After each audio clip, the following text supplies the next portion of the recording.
We are now live. Okay. So,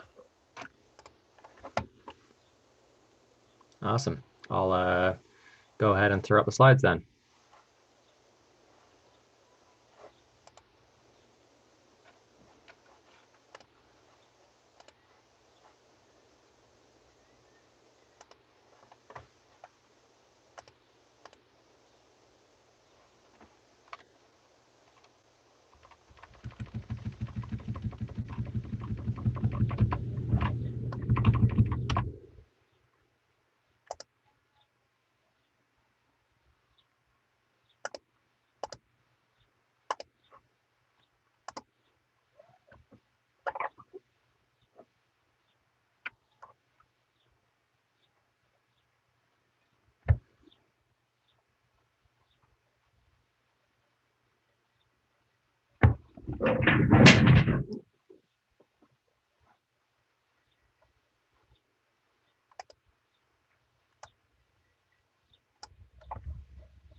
Oh yeah, Logan, just a heads up that your microphone is doing some weird feedback things.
Hello, welcome everyone.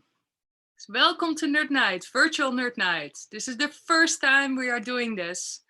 So we really hope you will enjoy yourself.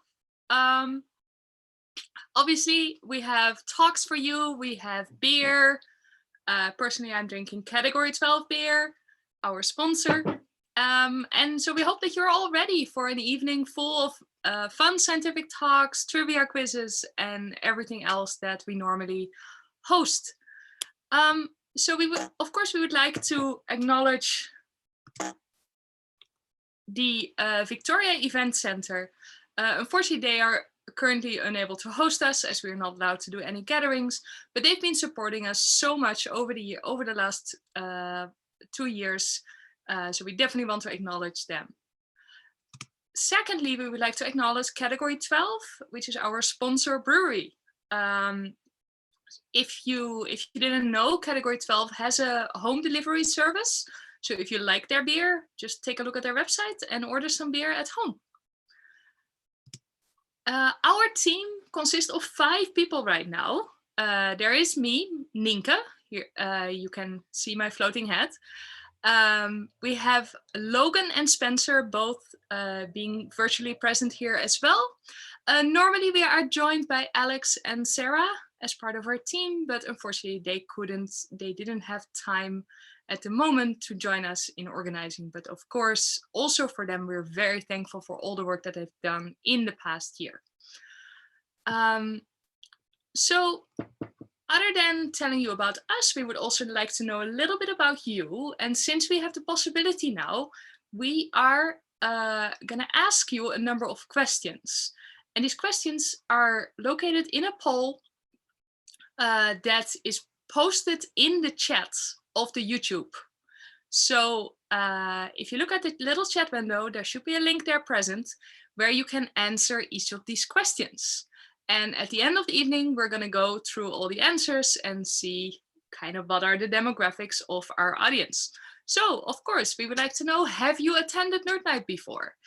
Where are you calling in from? What color is your drink? And second, so what are you drinking? So I really hope that those 2 answers will match each other. And finally, what has been your favorite stay-at-home activity until now? So before you had Nerd Night, what did you like to do while you were all staying at home? So please, during the event, give your answers, and then at the end we will collect them and show you all of your results. So for those of you who are new to Nerd Night, I'm really waiting for the cheers here. This is very strange to talk just to a laptop. But let's assume that some of you are new to Nerd Night. You've never been here before. You've never attended another Nerd Night. If that is the case, you may be interested in following us on any of these social media or emailing us to be joining the mailing list or checking out our website.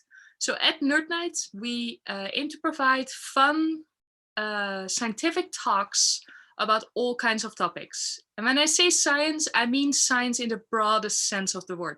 This is not just physics or astronomy. This is not just engineering. This includes poetry, social science, humanities, history, politics, anything you can think of. We've had talks about in the past 2 years. We started Nerd Night Victoria in August 2018, so almost 2 years ago. And if you check out our website, you can see we've had a lot of many different talks, and we're aiming to always continue that diversity in topics. So if you have something you would like to talk about, please let us know. We're always looking for new speakers, people who would like to share their passion for what they're doing, or even just what they're interested in and want to talk about that for a little bit. So please take a look at any of these social media and contact us if you're interested in that. So second thing is that the event tonight is free, as we are not located in a venue, so we don't really have cost for the evening. But we would like to ask you to donate in the form of a ticket. So this is on voluntary basis. You don't need to donate, but we ask you if you would like to. For $5 per ticket, all of the donations we receive will go directly to the Rapid Relief Fund of Victoria, which means it will go to all the people that are in very high need in the current crisis. The link for the tickets can be found on our Facebook page and on our web page. And we will post it again in the chat box also later tonight. You can continue to donate even during the evening. The Eventbrite link doesn't close until 10 o'clock tonight.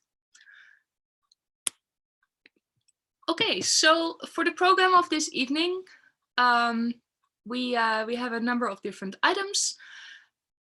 First, I am going to start with the item, what's happening out there? What kind of news have we found in the media in the last month or so that we thought was interesting to share with you?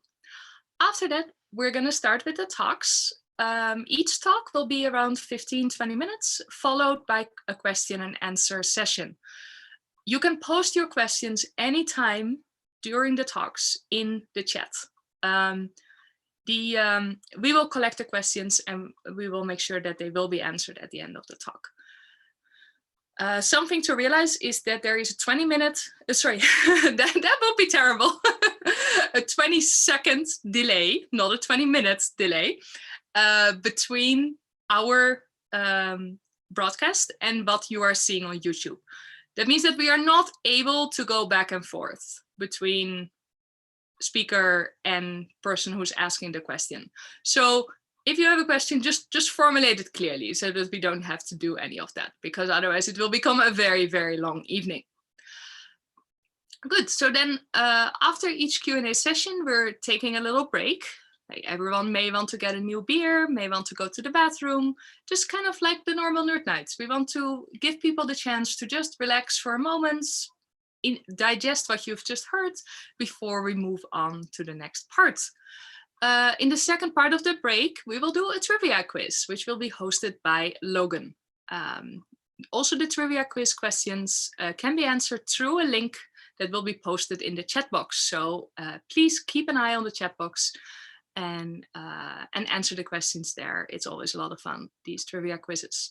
Then at the end, I will of course show the results of our questionnaire because we wanted to see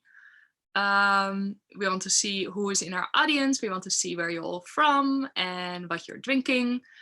For those people who are just tuning in, there is a questionnaire link a little bit higher up in the chat. You can click on where you can answer questions that we will collect all the answers and post them at the end. And I will finish the evening then as well. So we expect to be finished around 9:30, 9:45 p.m. And hopefully we will all feel a lot more connected with each other and connected with all of our nerdy and geeky things that are happening, even in the crazy world that we are today. So let's get started with the news. What's happening out there? So, of course, there are many news items about the coronavirus. We agreed we are not going to talk about that because we feel like everyone knows enough about that by now. We're all semi-experts or non-experts or total experts on what to do with the coronavirus. So instead, we're just going to talk about a little bit of the other things. So I wanted to remark this because this is more like a very indirect consequence that is interesting for scientists due to all the lockdowns that we have during the coronavirus. So first of all, we see this picture in the top. These are a bunch of coal miners in Serbia. And they discovered when they were digging in their mine, the remnants of a large boat, about a 15-meter boat. The shape of the boat seemed to suggest that it is from Roman times, so about 2,000 years old. The problem is that now that all the labs and universities are closed, carbon dating is actually not possible. So we will just have to rely on the pictures and their initial results, and we cannot really continue. We cannot really investigate what the origin of this boat is. Then another very interesting plot is shown here on the left. That is on the seismic activity on the Earth in a couple of different cities. So what these plots are showing is the average ground displacement. So how much is the ground vibrating every day?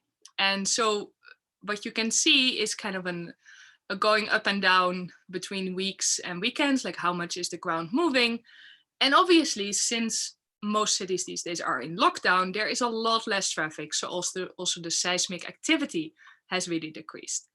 And this is good for seismologists because it means that they can suddenly detect very faint earthquakes and possible volcano outbursts. You know, just in case we didn't have enough problems, we can add even more to that list now because we will be able to detect them. What I personally found very interesting as well about these plots is if you look at the actual numbers on the y-axis, because the displacement in Milan is typically around 10 nanometers. Well, 10 nanometers is not a lot, but in Los Angeles, it's only about 1 nanometer. And in Brussels, it's around 40. So I'm guessing these things have to do with how much traffic there really is. And this is just the average over the city. So things are a lot more condensed in one city than the other. But still, I was shocked by how big the differences are between these different cities. Okay, and a final difference that we've seen, well, I think we can even see here in Victoria, is the amount of air pollution has really been reduced over the last few months. So we see here the effects of the lockdown in China by looking at the amount of NO2 in the atmosphere between January and February. As you can see, most of the air pollution was gone because of the lockdown. And well, the internet wouldn't be the internet if it wasn't for these amazing people making photos.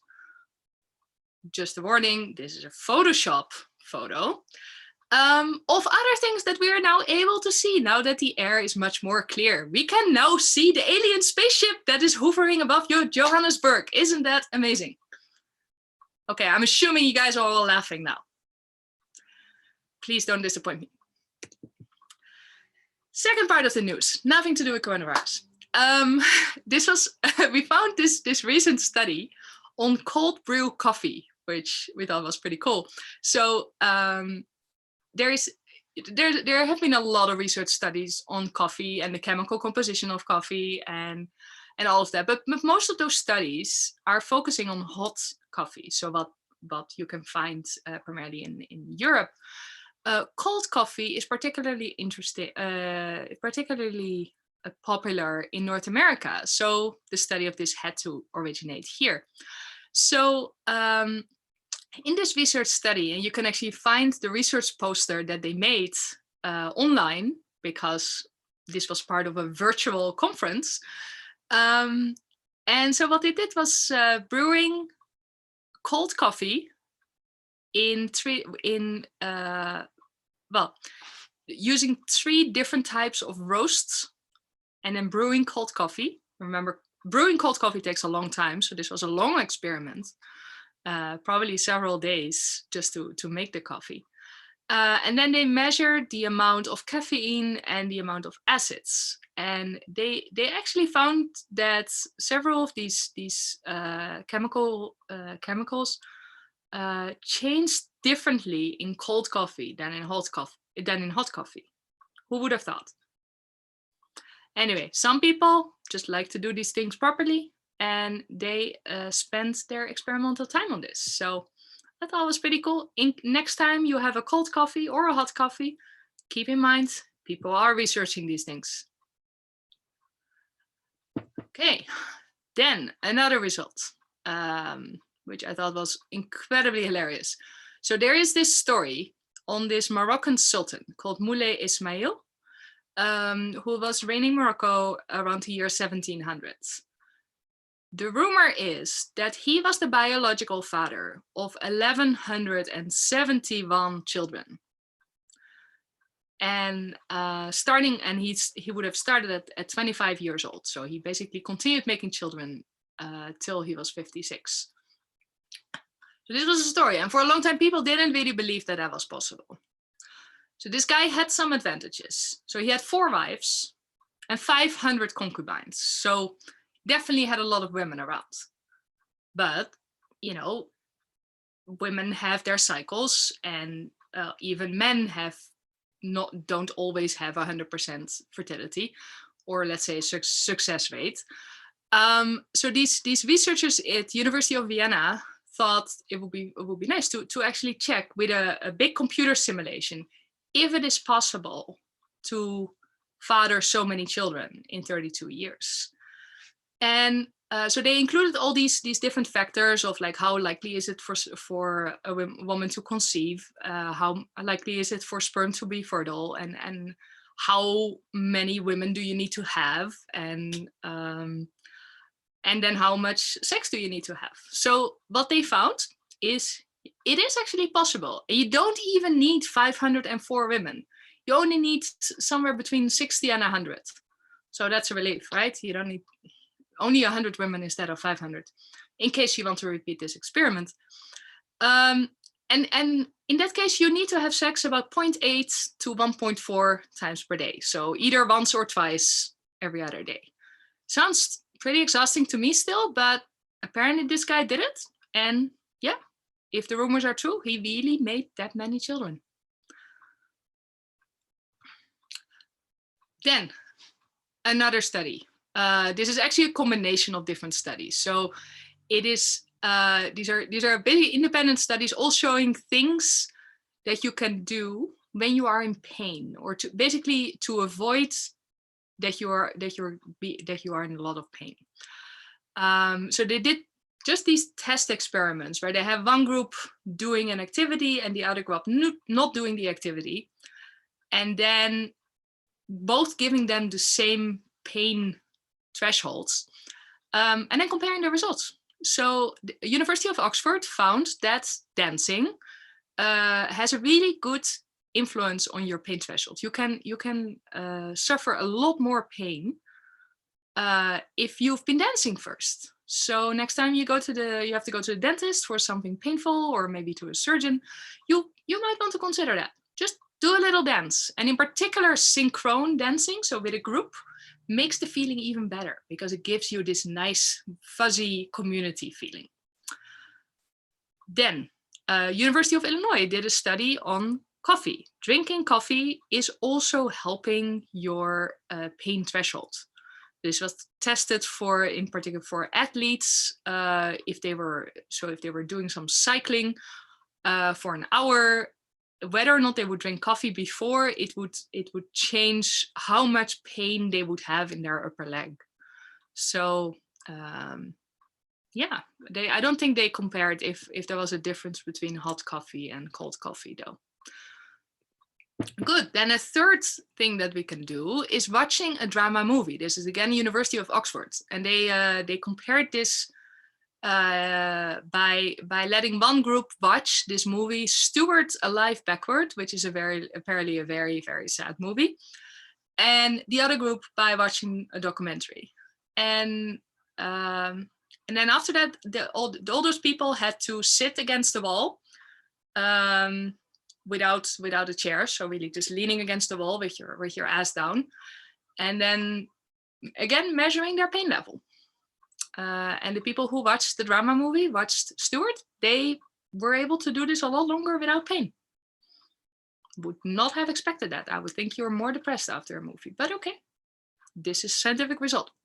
Then finally, which it may actually be the most recognizable for everyone, swearing really, really helps. So next time you're in pain, don't feel bad that you curse and swear everything that's ugly and evil, because science has proven it helps. And the way they discovered this is by a very cruel experiment. So they let students put their hand in a bucket of very cold water. The one group of students was allowed to swear whatever they wanted. They could yell and curse whatever they wanted. The other group was only allowed to say the word table. And you could say it as loud as they wanted, but it was only the word table. Well, the group that was allowed to swear was able to stand this a lot longer. So keep that in mind. You're allowed to swear. Science has said it. Good. So now we're going to get started with the talks of the evening. So our first talk from the evening will be given by Mallory Thorp. She is a graduate student at the University of Victoria in the Physics and Astronomy department. Mallory did her undergrad at the University of Washington, where she also grew up. And tonight she is going to talk about the topic Clash of the Galaxies. So without further ado, I'm going to give the word to Mallory. Thanks, Nika. And thanks everyone for tuning in this sort of new, innovative Nerd Night fashion. I'm going to be the first guinea pig here and share my screen, and hopefully everything goes swimmingly. It looks good on my end, but everyone should feel free to interrupt if things look terrible. Tonight, I want to take us off our planet and out of our galaxy for a little bit. I want to talk about what happens when galaxies collide, when the most major objects in our universe come crashing together and face on galaxy to galaxy. Now, whenever I start a talk about galaxies, I like to bring us way back to basics. What is a galaxy? Because sometimes I have gotten some very strange answers. And so now I'm very careful in defining what we mean when we say the word galaxy. This in particular is a picture of the Andromeda galaxy. It's sort of like the sister to the Milky Way. It's our closest neighbor, about 2.5 million light years away. And it's very similar in mass and structure. It's also a spiral galaxy. So we can use the Andromeda to talk about some of the key characteristics of galaxies as a whole. They tend to have some sort of central bulge where the supermassive black hole within the galaxy exists. And then around that bulge is a disk. And so all galaxies are of this sort of spherical disk nature. And that disk is made of things like gas and dust and stars. So the sun, for example, where we live, exists within the galactic plane or the galactic disk of the Milky Way. That's where all those stellar material resides for the most part. The Andromeda galaxy and galaxies like it are also pretty freaking huge. We're talking about 1.2 trillion suns, and it's about 220,000 light years across. For those of you who don't like fancy astronomical units, a light year is the distance it takes light 1 year to travel. So for instance, between the sun and the earth is about 8 light minutes. And you can put that into perspective for what 220,000 light years means. Now, the Andromeda is just one example. However, there's another galaxy in this picture, right down there. That's a dwarf satellite of the Andromeda galaxy. It's much smaller than what we've been looking at. Other galaxies have much more prominent bulges, like this is a picture of the Sombrero galaxy in the left, and you can see its bulge, its central light, is huge compared to its disk. Some galaxies don't look very disky at all. They're actually very symmetrical egg-like structures, and they're sort of uniform in their composition. Some galaxies have massive amounts of ejecta from that central bulge, resulting from activity by the supermassive black hole. And others aren't even sort of structured at all. They look like messy blobs or some sort of Picasso painting of two galaxies smashing together. And then you can even have galaxies that just look like a small collection of stars and gas, barely an object at all. It looks just like a sort of conglomerate of stuff. So galaxies, they're as diverse as any sort of creature. You can consider it like a biologist might study birds out in the field. If we're going to look at galaxies, we want to look at different types. And we're trying to understand how those types relate to each other. The same way you might look at birds and say, which birds are hunting the other birds? Which birds depend on the trees to eat? What do their babies look like? How do they grow over time? What happens when they die? Extragalactic astronomers ask the same thing, but about massive stellar galactic objects at very huge distances from us. Now, the founder of this field, in one respect, is Edwin Hubble, who I have in the top left-hand corner here of his cat, Copernicus, because I love when scientists name their cats after other scientists. I think that's just quaint and it gives me hope for myself. Hubble really sort of invented this field of classifying galaxies based on their morphology, which is just fancy science talk for its shapy look. So he said that galaxies really did fit into two sort of structural shapes. Either the galaxy was elliptical, it was sort of this round spherical egg shape, or it was a spiral galaxy. And it's usually a bluer galaxy with a very distinct disk that often has things like spiral arms and bars inside.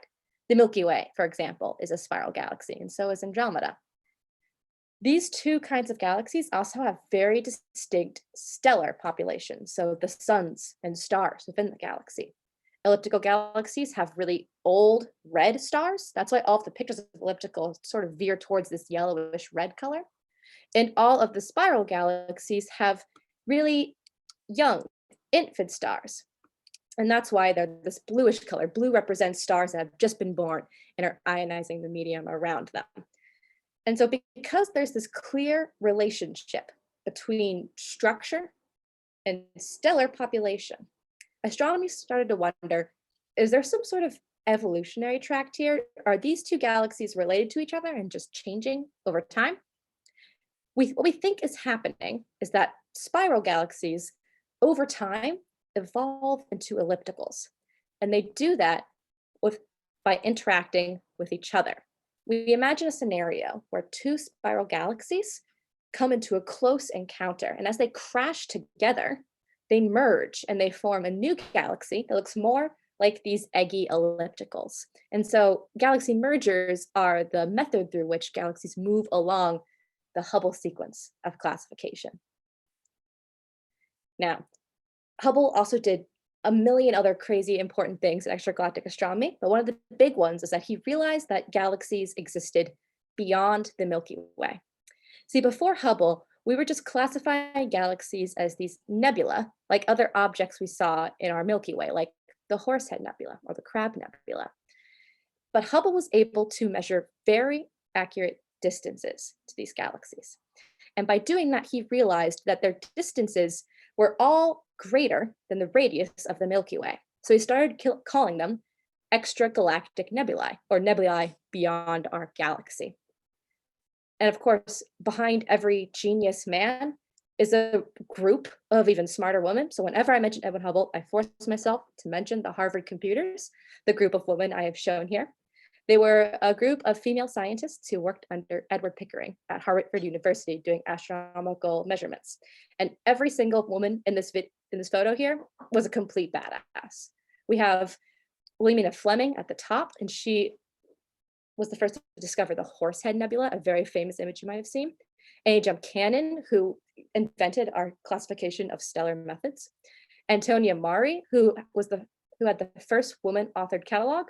And on the far right, Henrietta Swan Leavitt, who basically helped Hubble with his entire discovery. She discovered this very particular kind of star called the Cepheid variable, which allowed Hubble to make those very accurate and precise measurements of distances. So without Henrietta Swan Leavitt, we wouldn't have had Hubble's discovery, and we wouldn't know that we weren't the only galaxy in the universe. So I think she's an important person to talk about.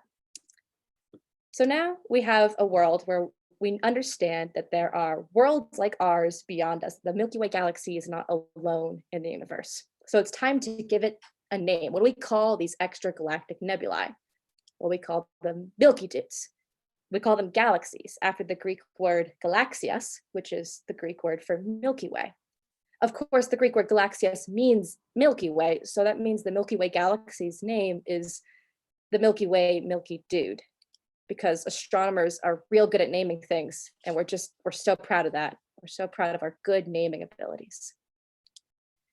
Now, back to a very important Milky Dude, the Andromeda Galaxy. There's something very unique about the Andromeda Galaxy's behavior that Hubble realized, and astronomers have been pondering ever since. See, most galaxies appear to be moving away from us at all times. However, the Andromeda Galaxy is rushing towards us like an overeager puppy. So what's unique about the Andromeda Galaxy that it's coming towards us, and how can we even know that this movement is distinct from all other galaxies in the universe? Well, we can measure this using something called the Doppler effect. Now, you've probably all encountered the Doppler effect in your general day-to-day life with an ambulance siren. So if an ambulance is moving towards you, you hear a very particular pitch of sound. That's because the ambulance is compressing sound waves as it rushes towards you. As it moves past, those sound waves are stretched, and so the frequency of the sound you hear goes down, and you hear that very characteristic meow sound as an ambulance passes. So we can treat light very similar to we treat sound waves. Light is also a wave in many ways. So we can look at light being compressed and then stretched as a result of an object moving towards and away from us. So objects moving towards us have higher frequency light and thus appear bluer. And as objects move away from us, that frequency goes down and the light looks redder. So all the other galaxies look red in comparison to us, but Andromeda is a blue. It's moving towards us. It's moving towards us very, very slowly, luckily. You don't have to worry. It's traveling at about 400 kilometers per hour, but given that it has 2.5 million light years to cross, that's about 1 billion kilometers, we've got quite the while to wait for it to get here. We predict right now about 4.6 billion years, though that number's jumped around in the past decade. It used to be 3.5, so don't hold your breath. It could change. It could be in a week. I'm just kidding, it really won't be in a week. So how do we try and understand what will happen when the Andromeda Galaxy collides with us if we won't be around to see it? We're all going to be dead in 4.6 billion years. I'm sorry if anyone had plans for then, it's just not going to work out. What observational astronomers do is they look at lots of galaxies in different stages of an interaction. So if I'm going to go out and do a study on galaxy interactions, I'm going to look for isolated galaxies like those on the far left. You can see those two clearly defined disks. They're nice and symmetrical. They're well separated. They're not interacting. In the middle panel, I have two galaxies that have clearly undergone a close encounter. And we can tell that because those nice disks we talked about earlier are highly disturbed, right? They're no longer that nice spherical shape. They have these long, stretchy arms, sorts of material being flung out from them, and this connecting arm between the two objects. And then as a last resort, I will look for galaxies that look like they've just finished an interaction. And that's that third panel, a post-interaction galaxy, where there's still these signs of an interaction, these highly asymmetric structures, these arms and material being flung out, but there's clearly only one bulge, right? There's one central light that indicates that the nuclei of the two galaxies have merged into one. This can take a lot of time. It's like trying to understand how birds fly by taking pictures of birds at different points in their flight pattern, which you can do, but it takes a lot of time and money to get those pictures. And even then, you don't have the complete information about how time is changing galaxies through interactions. So what astronomers have done is they've taken the information they understand from observations, all of the physical changes that happen in a galaxy because of an interaction, and we can plug that physics into formulas and we can run simulations. Now you can do this old school on a pen and paper like I have on the left, and you can sort of imagine what it looked like if you had a bunch of stars in a disc shape and you put a mass near them and watched what happened physically. Or you could be like this cool cat and just plug it into a computer. And you can formulate those physical equations we understand to try and say, how would physics change if I put these two objects near each other, and do those physics replicate what I see in the real world? Now, we've gotten very, very good at this in the last couple of decades. I'm going to show you a simulation of a galaxy interaction. And throughout that simulation, it's going to pause and show you real pictures of galaxies taken with the Hubble telescope. And hopefully that will show you how accurately the simulation has predicted what a galaxy merger would look like in the real world. Give it a moment. It's going to start us off with two clear galactic disks, right? We can see that they're very well defined, very symmetrical. They're sort of what we understand a spiral galaxy to be. And it looks just like two regular isolated galaxies. Now, as they're approaching their first close encounter, you can see those disks start to warp, right? We're seeing them bend and flux. And that's because the mass in the center of these galaxies is so great, it's warping those disks and pulling material in towards it while also flinging some material out by those strong gravitational forces. As they make this sort of first apocenter passage where they're at their greatest distance, You can see these tidal arms throwing material out, but there's also these arms connecting the two nuclei, like they're feeding each other. Now, this is not a flyby. These two galaxies have come too close, and the strong gravitational forces won't let them escape. They're going to now merge into one central bulge. And now you have your post-merger galaxy, where there's still those very distinct asymmetric structures, but most of the material has flowed into the center where the two nuclei have merged into one, and we have the next evolutionary stage of this galaxy's life. So what's going on during that interaction stage, where we have these material being flung out, but also material clearly connected between the two galaxies? We believe that what's happening when those arms connect galaxies as they interact is that material from one galaxy is being pulled into the other. It's almost feeding the companion galaxy. And all of that gas from the companion, as it's pulled into the target galaxy, it starts to fuel stellar growth, because stars are born through massive interactive gas clouds. So as this gas is pulled in and compressed, we see a bunch of new stars flash in that galaxy. So every or most galaxies undergoing an interaction will experience a strong stage of stellar birth, and new stars appear all through the sky. If we want to test this theory that we've seen in simulations, we hop back to observations and say, what can I look at in the real world that will test whether my simulation is correct? This is what I've done using the ALMA telescope. The ALMA telescope is a radio telescope. That's why it's these big dishes and not sort of your traditional mirror. By collecting radio waves rather than light from stars that you can see with your eye, we can look at the fuel for stars. Looking at the radio waves allows us to look at gas. So using the ALMA radio telescope, I've looked at pictures of the gas in galaxies to see where is that fuel going, and is that fuel supporting the creation of new stars. And you can see that in this different simulation here, where instead of looking at an image of the stars in a galaxy, we're simulating just that fuel, just the gas that's going to go in and create new stars. So green here represents sort of cool to warm gas, and the magenta points represent these hot regions in gas where stars are forming. And you can see as those two disks crash together, there's still this strip of green material flowing between the two galaxies. So there's gas being fueled in to the galaxy on the left until they merge into one, and the fuel is highly disturbed, and you can see this shining pink material in the center as we have a bunch of new stars created in the sort of central disk of the galaxy rather than throughout the entire object. All right, so what does this look like for the Milky Way?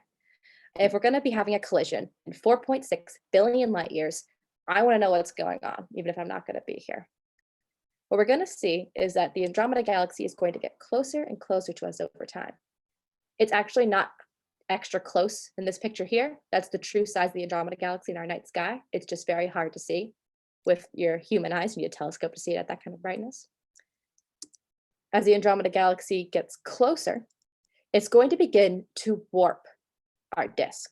So here we have the Milky Way in the center has been distinctly warped. There's no longer a clear sort of line in our night sky. It's become highly asymmetric because of that interaction.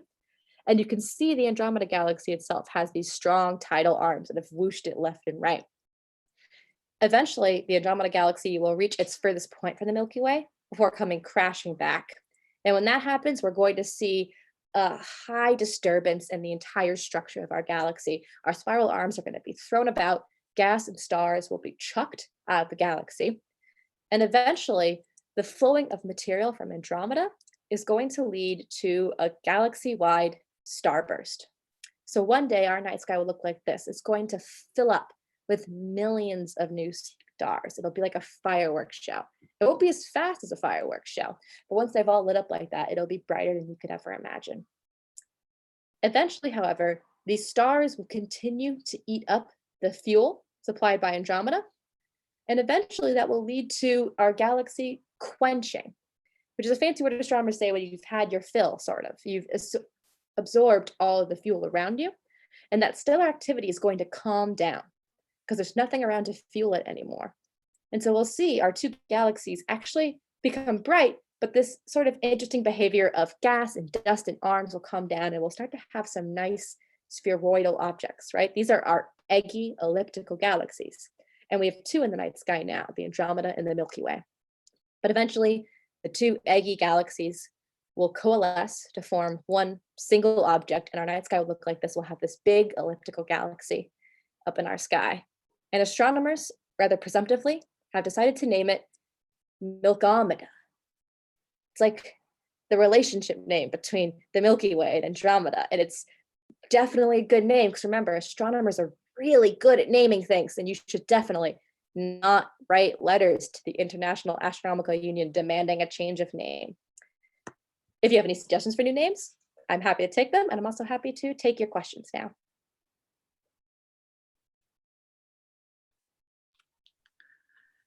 Thank you so much, Mallory. I suggest, so we have 6 people here on the Zoom, that we are gonna do a little bit of applause from the Zoom, and all you guys on the YouTube, just clap along. Maybe we will hear you.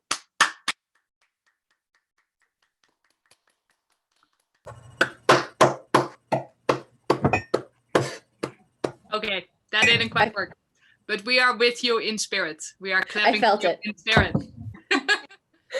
Okay, so yeah, there were already a few questions in the chat. So, and Logan is gonna read out the questions and give you the word. So I'm gonna mute myself. All right. Let's see.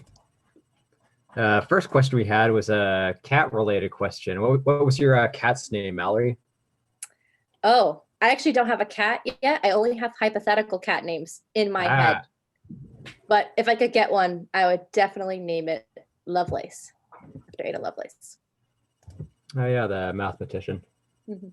So worth Charles Babbage. Yeah, Lovelace and Babbage would be a great cat pair, actually. Yeah. I had a question actually, which is so if those two galaxies, the Andromeda and the Milky Way, collide in the future, then they're making all of these. Like there's not going to be, I guess, a lot of collisions between stars, maybe, but all these new stars that are made, that's going to really change the kind of environment that planets are in. Do you think that would affect how life might form on different planets in a colliding galaxy versus a galaxy that's not undergoing a merger? That's a really interesting question. I don't get a lot of thought on planets. I do know that, for instance, very few stars will be thrown out. So you're right, there won't be a lot of stellar-on-stellar interactions. And I imagine that the galaxies themselves will get relatively larger through the interaction. So I imagine the density of environment might be the same, but the radiation you would get from the birth of a bunch of new stars, and also the sort of enrichment of that environment, you have a lot of probably metal-rich stars in that environment now after that sort of event. And so I think you would have to look into elliptical galaxies that perhaps contain exoplanets, but we never had the chance to do that because we won't look at planets in the Milky Way. I'd love to see a simulation on it. Yeah, that'd be really cool. I actually like looking at like how the planet formation might change in a different environment. Yeah. Do we got any other questions here in the chat? I'm not sure if I missed any, but if people want to repost anything that they had there that I didn't see.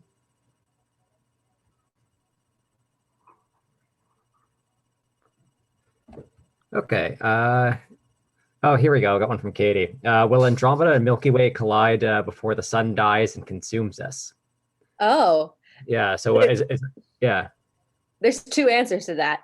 I mean, the answer is one, it will collide before the sun blows up, but the sun will already be a red giant long before we collide with Andromeda. So unless we hop over to something like Titan or start living on a different planet in our solar system, the Earth will be consumed by then, or it'll be a burnt husk of itself.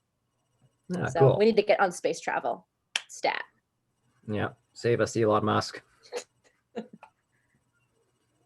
Awesome. Any other questions from the chat? I believe I've seen a question earlier. If someone can do, if Mallory can do the ambulance sound again. Oh.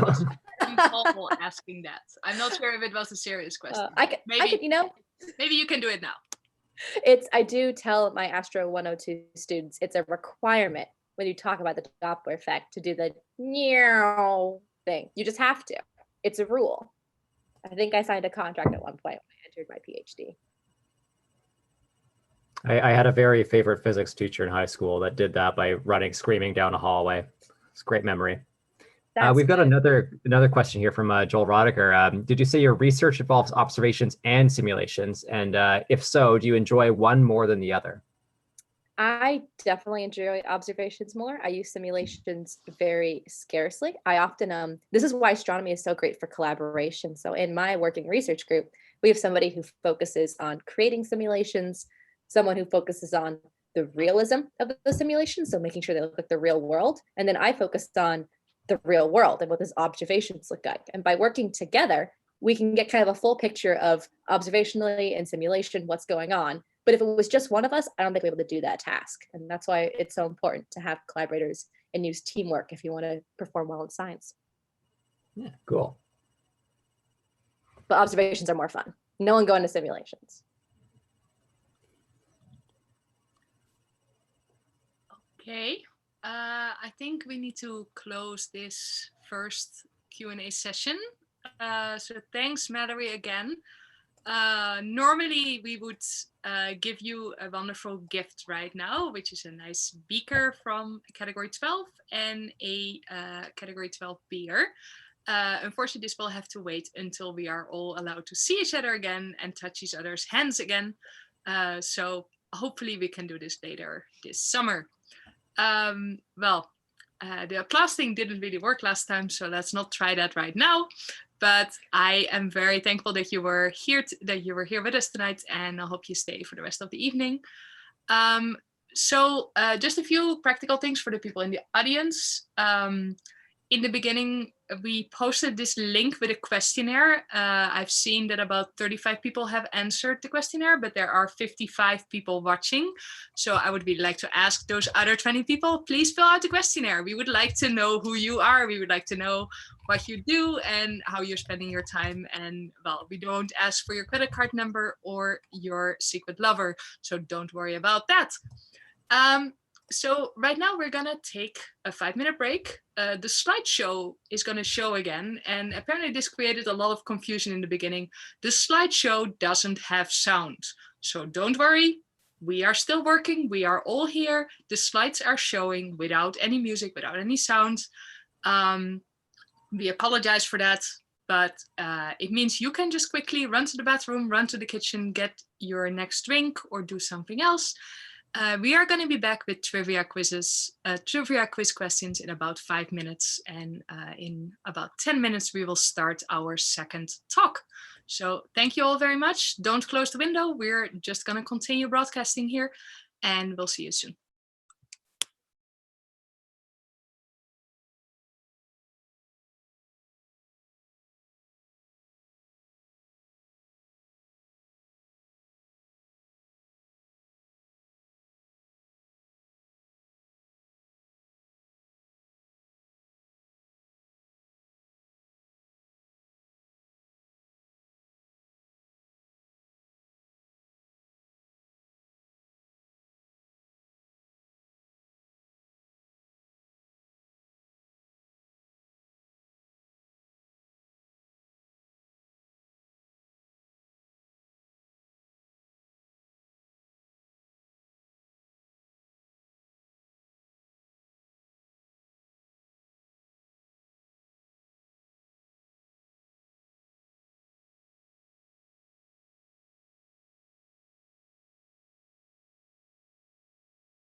Okay, everyone. I think it's time for our trivia quiz. So as soon as Logan is ready, he is gonna present the trivia.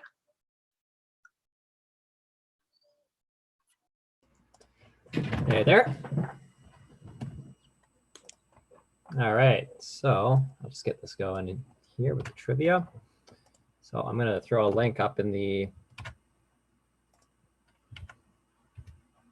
chat. And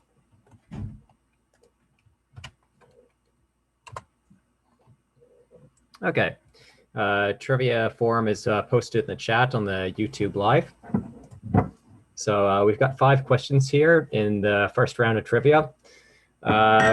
No prizes tonight, unfortunately, for the trivia, but I've got some fun questions I came up with that you can see if you can get all 5 answers correct. And I'll take the responses and come back here in a few minutes and see how well people did and let you know what the answers are. So our first question for trivia is, which part of the world were potatoes domesticated in? Potatoes are a crop that they are not a wild plant. They were domesticated from some other plant, and we've modified them in lots of ways over thousands of years of agriculture. So which country was this done in? And I've got Ireland, Russia, Peru, and China as options. The next question on the trivia is, which the science fiction author Arthur C. Clarke conceived of which space technology 20 years before its implementation? Arthur C. Clarke's well known for writing the novel and the screenplay for Space Odyssey and some other science fiction you might have heard of, like Rendezvous with Rama. And the 4 answers here are geosynchronous orbit communication satellites, space elevators, artificial gravity provided by a rotating spacecraft, and solar sail propulsion. Our next question here is a more biology-related one.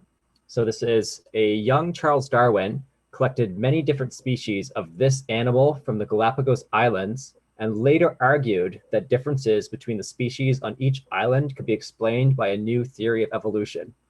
And the animals here are penguins, finches, tortoises, or iguanas.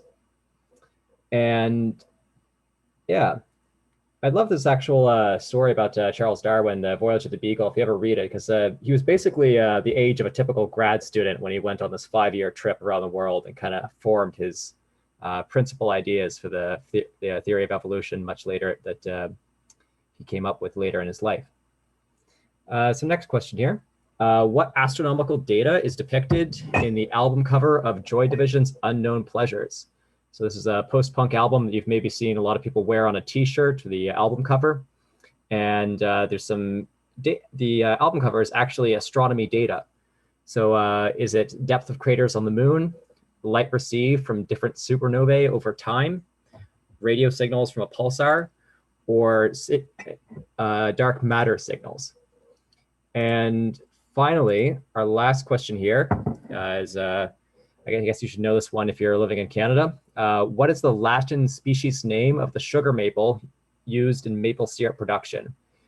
And I've got the 4 Latin names here, which I can take a half-assed attempt at trying to pronounce. Acer saccharum, Acer rubrum, Acer macrophyllum, or Acer circinatum. All of these are species of the maple tree, most of which grow in Canada. And one of them is the one that we actually use to produce almost all of our maple syrup. Yeah, so feel free to answer those trivia questions on the poll I've linked in the YouTube chat there, and I'll let you know what the answers are in a few minutes.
Yeah, all those animals that for that question are actually found in the Galapagos. The Charles Darwin one there.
All right, everyone.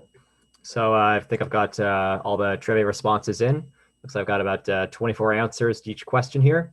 So we can go over the first one here. Which part of the world were potatoes domesticated in? The correct answer was Peru. Potatoes are actually a New World vegetable, and 54.2% of people got that right. The other two answers that came in afterwards were Ireland at 25% and Russia at 16.7%. But both of those countries actually only introduced the potato after the European explorers had brought it back from their travels in the New World and recognized how valuable it was as a crop to the civilizations there that originally domesticated it. Okay, second question. This was the hardest one, I think, in terms of the amount of people that got it correct. The science fiction author Arthur C. Clarke conceived of which space technology 20 years before its implementation? 25% of people got this right. Oh, sorry, 37.5% of people got this right. It was a geosynchronous orbit communication satellite. So the satellites that basically stay in orbit above the Earth at the same, orbiting at the same speed as the Earth rotates. So they're always, if you're looking at it from the sky, they're always just above you in the sky. They're not moving. And he came up with this idea about 20 years before somebody actually put it into practice. Other ideas on that, the rotating gravity provided by a rotating spacecraft. He wasn't the first person to come up with that, but it is shown in several of his pieces of science fiction. Space elevators, he advocated for strongly, but nobody's ever made them. Solar sail propulsion. I don't know if he actually advocated for solar sail propulsion, but that is a technology that we use today on a few spacecraft. Okay, third question. A young Charles Darwin collected many different species of this animal from the Galapagos and used it as evidence for the theory of evolution. Most people got this one right. The correct answer was finches. When a young Charles Darwin was out there collecting these animals, and years later, he got back and talked to biologists in England and noticed that there was all these different beaks that the finches had that were specialized in different tasks on each of the different islands. And this is evidence for finches on the different islands evolving to occupy a different evolutionary niche. Okay, fourth question. What astronomical data is depicted in the album cover of Joy Division's Unknown Pleasures? Most of you got that one right. It was radio signals from a pulsar at 66.7%. And the second most popular answer there was light received from different supernovae over time. Those are not supernova light curves. And this most popular answer after that was dark matter signals. But the correct one was these are radio signals from a pulsar. And finally, this last question here is what is the Latin name of the sugar maple used in maple syrup production? It was Acer saccharum. The second word in that in the species name actually Like one of those root words actually means sugar in Latin. So if you know your Latin root words, that one wasn't too hard to get. Yeah, the Acer macrophyllum, if you're out here on the West Coast, this is actually the most common maple that we see around around Vancouver Island. So that's the big leaf maple. And you can actually make syrup from these other maple trees, but they just don't produce as much sugar. All right, so thanks for participating in that round of trivia, everyone. We'll move on to, I'll hand things over here to Nenka, and she'll introduce our next speaker, and we'll get our next talk going. Yeah, hi. Thanks, Logan. So am I? Yeah, I'm back. I don't know if this is working.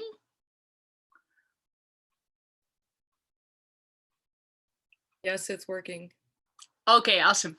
Okay, sorry about that. So indeed, so we're gonna go to our second talk of the evening, which will be given by Elaine. So Elaine does research on social class in particular in Canada, and how universities and government can help problems with poverty in that respect. So Elaine works at the University of Victoria, and she is also a storyteller. So I'm very excited to hear her talk. So without further ado, I'm gonna give the word now to Elaine. Oops, I just did something wrong. Okay, so how do I start video?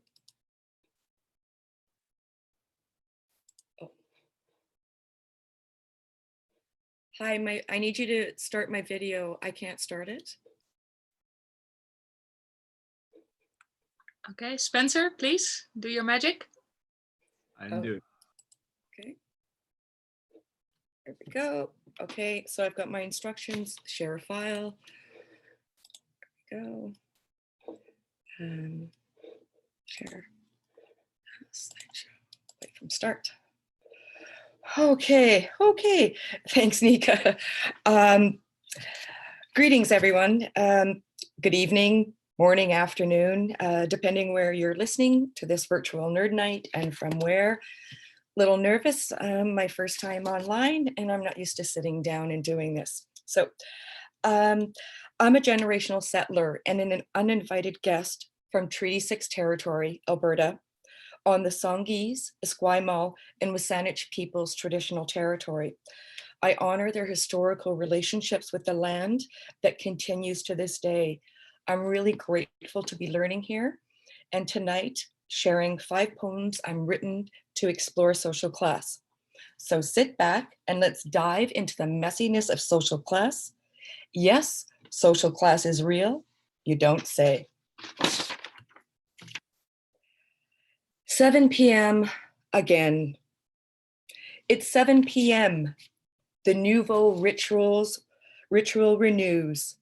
Horns honk, intersecting 4 corners, sparsely congested. From the high rise across the way, where bachelor pads start at $1,500, plus, bodies emerge on cubby hole-size balconies. They play their pots and pans, a symphony of cheers created by those with a pot, a roof, a stove. Cheers carry on the breeze, tease the cherry blossoms, sigh solidarity, whisper resistance. It's 7 p.m. Time to celebrate essential frontline workers, healthcare workers. I wonder, can I bang a pot outside the grocery store? But you need a pot to join, to play in. It's another 7 p.m. This solidarity symphony, it's waning. This nouveau ritual is slipping away. Social class is real, you don't say? Feel good, good news. Take a good look. It's splattered across the news. Jeff Bezos donates 100 million to American food banks. It's a gift, the biggest gift in history. What a relief. His workers can grab a snack now. Bill Gates donates millions, billions. The greatest philanthropist on the planet. Good on you, people declare on Facebook, running on automatic, robotic, thumbs up, smiley faces, hearts galore, clogs in the wheel. The anarchist, nothing more than the fetishization of the rich. Bastard and his company don't pay a dime in taxes. The closet anarchists, socialists, give a Foucaultists, don't dare press like. The rage against is white hot. Galen Weston, you're super silent. Stockpiling Wonder Bread to give away at Christmas? I wonder, silencing the cashier confessional? The feds give $9 million to the corporate United Way charity. Left, right, it's all the same. Taxpayers, well, generations will pay all the same. 75 billionaires donate to relief. Our superheroes. Billions more will be forced into poverty. Social problem fetishization? Poverty porn? Charity porn? Some kind of twisted porn? Or just good business practice? Take a good look. It's splattered across the news. Same story, different slant. But people are talking like they're starting a revolution. Like this whole poverty thing is a revelation. Jumping on the do-gooder bandwagon, shouting from the charity platform, ticking those feel-good boxes. Missed the stratification train. It's not splattered across the headlines. Social class is real. You don't say. Apart together. We're all in solidarity now. We're in this together. Apart together. A social class segregated togetherness. That missed paycheck, debtors nipping at your heels, relief that comes with interest heaped upon interest, brings you one rung closer to the bottom of the ladder that was splintered before the first ship set sail. Now we're in this together. Tent cities, once vilified, trampled, violated, criminalized, dismantled, tossed out lives, blemishes on pristine colonial landscapes. Don't let the tourists see. Now we're in this together, apart together. Donate tents en masse. Build tent cities. I mean, in the right place. The sports field's not being used right now. The land governments have designated temporarily. Even install porta potties for your convenience. I can't just say this to anyone, but you know, why don't those bastards move to where they're supposed to go? Hanging around in clusters downtown. Help the homeless. It's demeaning. They're the most vulnerable population. It's inhumane. The savvy, elitist, capitalist, neoliberalist. Parking lots void of cars. A bucket of paint. Gentrification gets a new meaning. Create temporary new residences. Thick white brushstrokes create coffin-like rectangles. Sleep within the lines. Don't worry, it'll all wash away. They'll get off the commons, one way or another. We're all in solidarity now. We're in this together, apart together. A social class segregated it, togetherness. Social class is real, you don't say. No landscape for an underclass woman, a good underclass woman. I scrub, my skin raw, but I can't wash away the stain of poverty. Yet, I scrub my skin ruthlessly with hardcover, softcover, textbooks, academic journals. I scrub my skin with theorists. Sociological theories tangle into a mishmash of barbed wire. My confidence, my creativity is destroyed like metal scratching pads on Teflon. Foucault, Bourdieu, Marx, Goffman. Don't pay my tuition, my rent. Don't contribute to my retirement. Don't give me hope, even for a break. I scald my soul with the analytical, the generalizable, the unchangeable, but I can't wash away the stain of poverty. I came out of the social underclass closet on the higher education landscape. My skin, my body, my entire being is embodied, imbued, embedded as a one-dimensional woman. Stigma, stigmatized, other, othered. Poor bashing leaves me with bruises, a bruise-stained hurt. Cast in a box, outsider within, outsider without. How many students are homeless? No one knows. Not yet considered an epidemic. Going to be another research topic. How many students go hungry?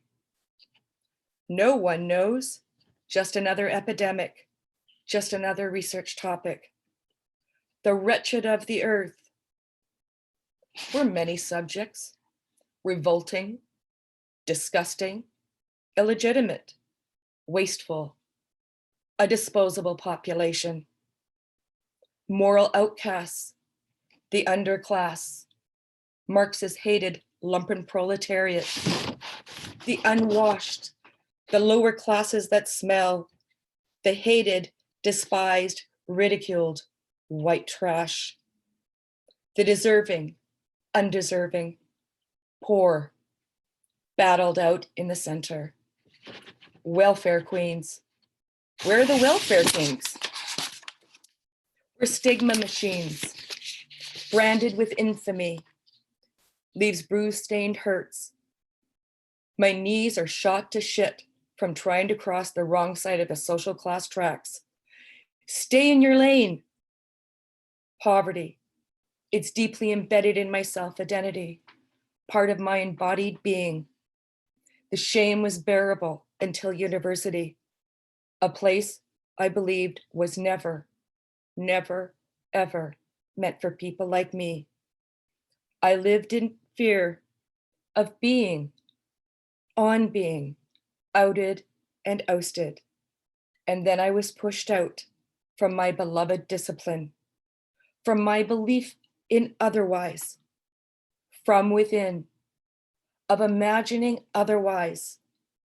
Maya Angelou, yes, I still rise, but I will move along. But I'm no learned lemming. I've never walked quietly. I won't make a fuss. I won't go over the cliff without causing a ruckus, because academia, this is no landscape for a good underclass woman. Social class is real, you don't say. Let's get back to normal. I miss the old days, not the old days, not the ancient days. Maybe they're all ancient days now. I miss the faux kumbaya days, the normal days, the Occupy Wall Street days, the Occupy Wall Street normal, when the 99% came together in solidarity against the 1%, came together, made signs, staked their ground, brought their own chairs. I miss the 1909 days, the 1909 normal, when Wordsworth talked about the plight of the poor in Canada, when he attempted to talk about social class in Canada, when he advocated for economics over lives, despaired at the lower classes ever assimilating. I miss the classless society days, the classless society normal, when governments supported the middle class and all those working hard to join them. Remember when we got our first ever newly minted middle class minister? When we could continue to ignore legislated poverty discrimination in Canada? The days when our leaders didn't have to choke on the P word? When social condition was on the government books, but not in our collective consciousness or academic stuff? I miss the days when we could pretend the masses weren't living on borrowed time, the borrowed time normal. We pretended that the masses weren't one paycheck from the streets, where we could blame the individual. I miss the days when grocery store workers were invisible. They're just grocery store worker normal, not the newly cast essential skilled workers. Well, now anyway. Remember the days when this was hysterical. Did you hear the one about the guy who goes up to the cashier and says, "How many kids you have?" She responds, "3." He says, "How many fathers?" "5," she says. Now, we all better be minding our own cliches if we want to get our groceries. I mean, it's kind of like being cut off at closing time. I miss the warmth of social class fallacies, the fallacy normal, those colonial narratives that are like a soothing cup of herbal tea, American dreams, rags to riches tropes, bootstrap dogmas, meritocracy fables, the deserving and undeserving poor allegories, welfare queen tall tales, when things get back to normal. Social class is real, don't say. Maybe you didn't want to hear these stories. I've got lots more stories to share, but I'm tired of telling these stories alone. But as Thomas King says, you heard some of them now.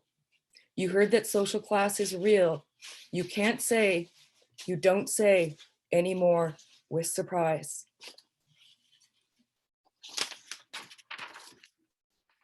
The end.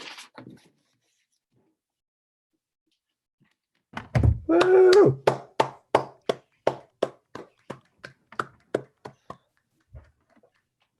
Hey, thank you. Thanks, Elaine. So yeah, we're gonna go to our questions. There are no questions so far on the chat, but maybe they will still come. Giving the word to Logan. Yeah, sure. Just looking here and on the YouTube chat. I didn't see any questions over the course of the talk, but if anyone's got one now, we can fire that off.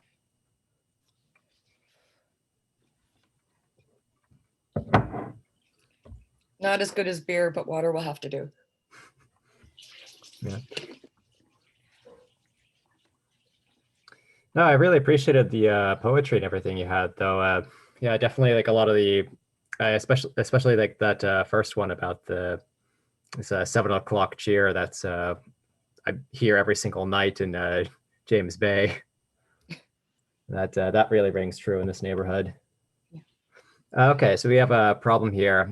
Sorry, a question here from Megan Powell in the chat. What is social problem fetishization?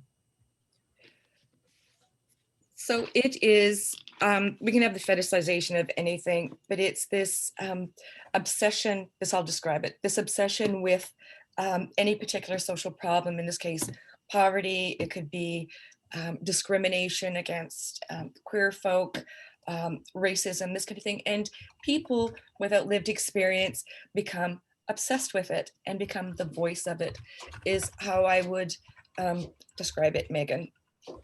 And fetishization means truly an obsession. And there's something deeply disturbing about it, because too much of the research and advocacy and people who run non-for-profit, for-profit are people without lived experiences. So the stories that they tell tend to treat folks as other. If that makes some sense. Cool. Thanks for that. And I just should clarify something. I am a PhD student. I don't work for UVic.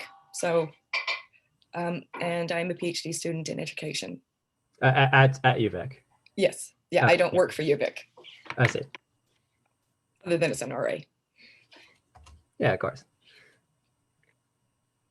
That's another question.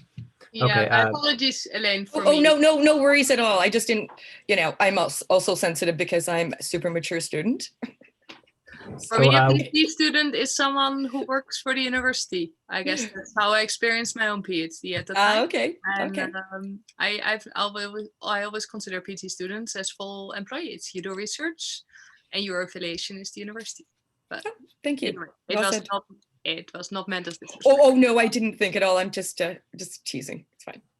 So we've got two more questions here from Megan Powell. There's a quick follow-up here. So it's like people taking credit for other people's stories with regards to social fetishization, social problem fetishization. I wouldn't use the word credit, Megan. I would say that people co-opting other people's lived experiences and stories and using them in ways that aren't the best. So it's, for example, creating poster children of poverty, the poster child of the student who lifts themselves up by their bootstraps. And they use it for intentions that are not necessarily in the best interests of the very people, communities, folks groups that they're supposed to be supporting. Mm-hmm. And okay, I got two more questions here actually. So first one, Chelsea Dunning, what is your advice for academics with humble beginnings trying to make it? Well, it depends which minute of the day you ask me.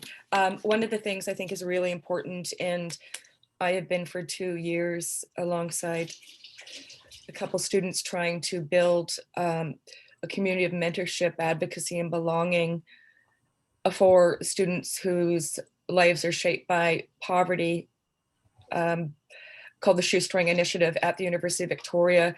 And one of the things that we learned, and one of the things I learned, I did my master's at the University of Alberta, and I learned alongside my very dear sister friend Charity and others, is really the importance of being part of a community where you come from the same social class background.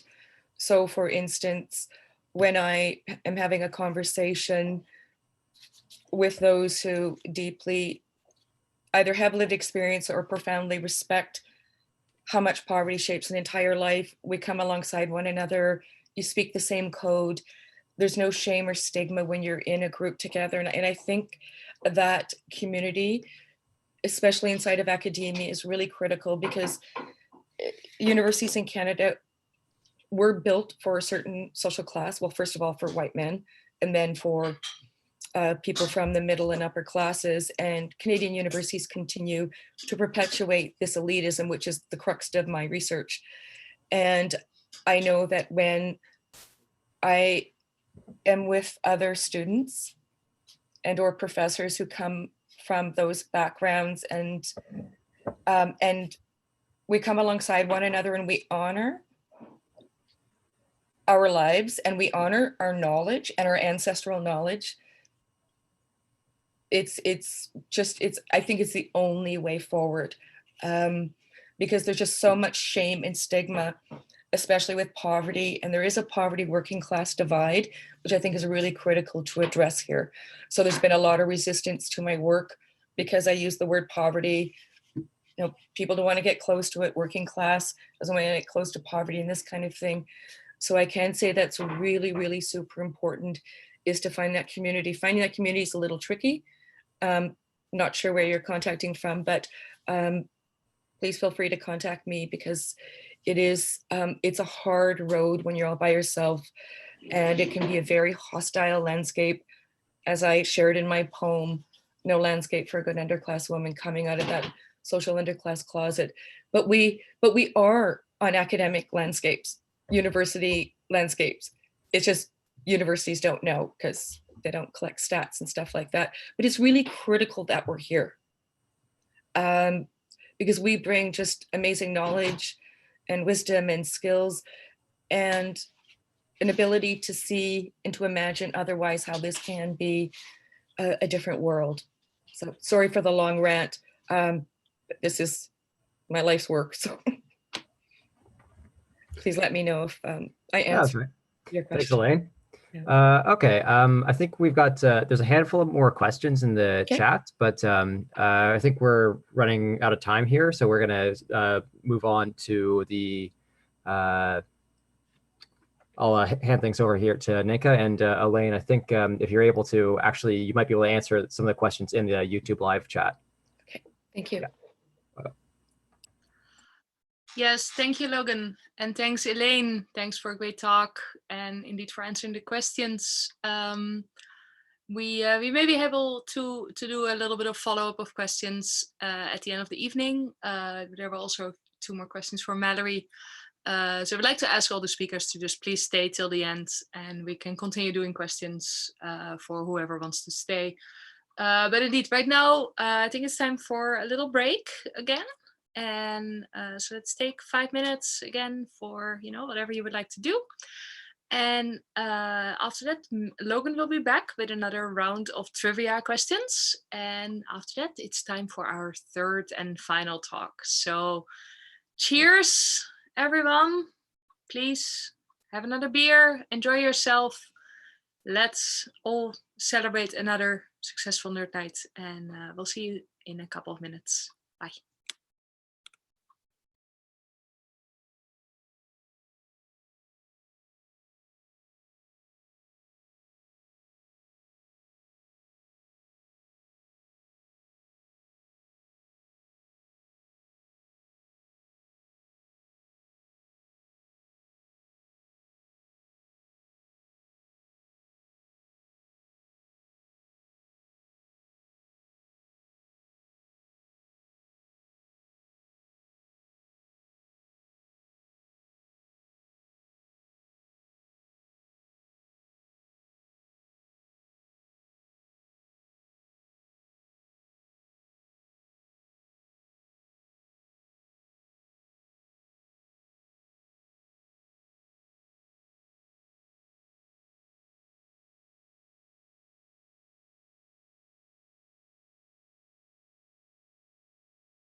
Hey everyone.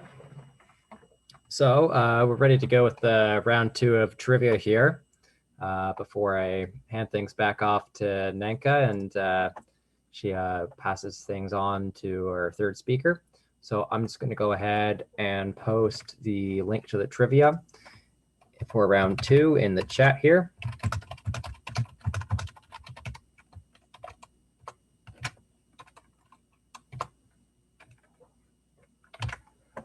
So that should be live there and clickable and interactive and everything. Yeah, so I'm going to go through the trivia questions for round 2. First one we've got here is the primary mirror on the future T blank meter telescope, TMT, will have a diameter of how many meters?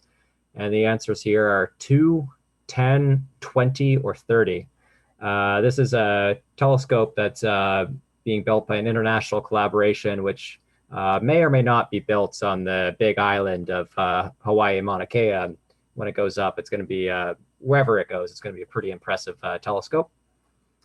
Our second question here is, which tectonic plate is Vancouver Island located on? So we know that there's this big one, earthquake, that's going to come at some point in the next, well, 5 years or the next 200 years, who knows? And it's caused by a collision of several tectonic plates. But which tectonic plate is Vancouver Island specifically found on? Is it the Juan de Fuca plate, the Pacific plate, the Explorer plate, or the North American plate? Okay, so third question, it's all very near and dear to our hearts. What is the chemical formula for ethanol, the principal active ingredient in beer, wine, and spirits? So you'll have to forgive me. I could not get subscripts to work nicely in these question answers, but you can pretend that those numbers are subscripts and everything's all good. So the answers here are CH3OH, CH4, C6, C2H6O6, or C6H12O6. Which one of these corresponds to ethanol? If you can remember your chemistry and naming conventions, that might help. Okay, next question. So we got a picture here. These quote unquote crabs all have similar body plans, but are genetically distinct and evolved separately. This is an example of the selfish gene principle, convergent evolution, genetic drift, or crabogenesis. And our final question here is gamma rays are a type of high energy radiation which are emitted from hydrogen atoms, objects hotter than 30,000 degrees Kelvin. So basically the same as 30,000 degrees Celsius at this sort of temperature, synchrotron processes, or radioactive decay. Cool. So that's all the questions there. I'll take a few minutes and let the results pour in and then let you know how things went. Maybe this one's going to be a bit trickier this time. I see I've already got about 12 responses.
All right. Hey, everyone. So I think I got all the answers in for trivia that I'm going to see. So I'm going to go through the question results I got here. So I got about 22 answers here. First question, the primary mirror on the future 30-meter telescope. So this one was actually a tie between 8 people said the 30-meter telescope and 8 people said the 20-meter telescope. But it's actually the largest number there. It's 30 meters in diameter. It's pretty impressive. And a decent number of people said a 2-meter mirror, which is still pretty big, but 30 meters is going to be a colossal diameter of telescope. Okay, next question. Which tectonic plate is Vancouver Island located on? So this one, only 15% of people got right. And it was actually the North American plate. Most people said it was the Juan de Fuca plate at about 66.7%. People said Juan de Fuca. Other bit of trivia about Juan de Fuca. That's a Spanish name. The explorer that went around Vancouver Island and that all these things you see around here, they're named after him. He was actually Greek. That's a Spanish translation of his original name. It's a Greek captain of that ship. So world's an interesting place. Okay, next question. What is the chemical formula for ethanol, the principal active ingredient in beer, wine, and spirits? So I'm sorry about this, but most of you got this one wrong. Most of you said CH3OH. That's actually methanol. There's only one carbon. That is an alcohol, but it's methanol.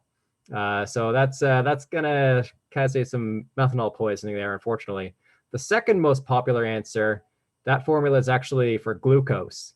And then the third most popular was only 19% of people got this one right. It's a C2H6O6, 2 carbon atoms in an ethanol molecule. So cheers to the people that got that one right. Okay, next question. These crabs all have similar body plans, but are genetically distinct. So 52% of people got this right. This is an example of convergent evolution. Nature has tried and succeeded in making a crab many times, starting out from lobsters and other types of crustaceans that are not directly genetically related and transforming them into crab-shaped things. Apparently, there's lots of reasons to create a crab. The most popular answer after convergent evolution was genetic drift, and then crabogenesis after that, which was a term I made up. But yeah, I mean, it's an appropriate one. There's actually another word for this that's not really that far off, which is cancerization. There is that people have used in scientific literature to talk about nature's attempts to create a crab, and this possibly being an example of convergent evolution. Okay, last question. People did pretty good on this one. Gamma rays are a type of high energy radiation, which are emitted from radioactive decay. So gamma rays specifically are photons that are emitted during a radioactive decay of a nucleus.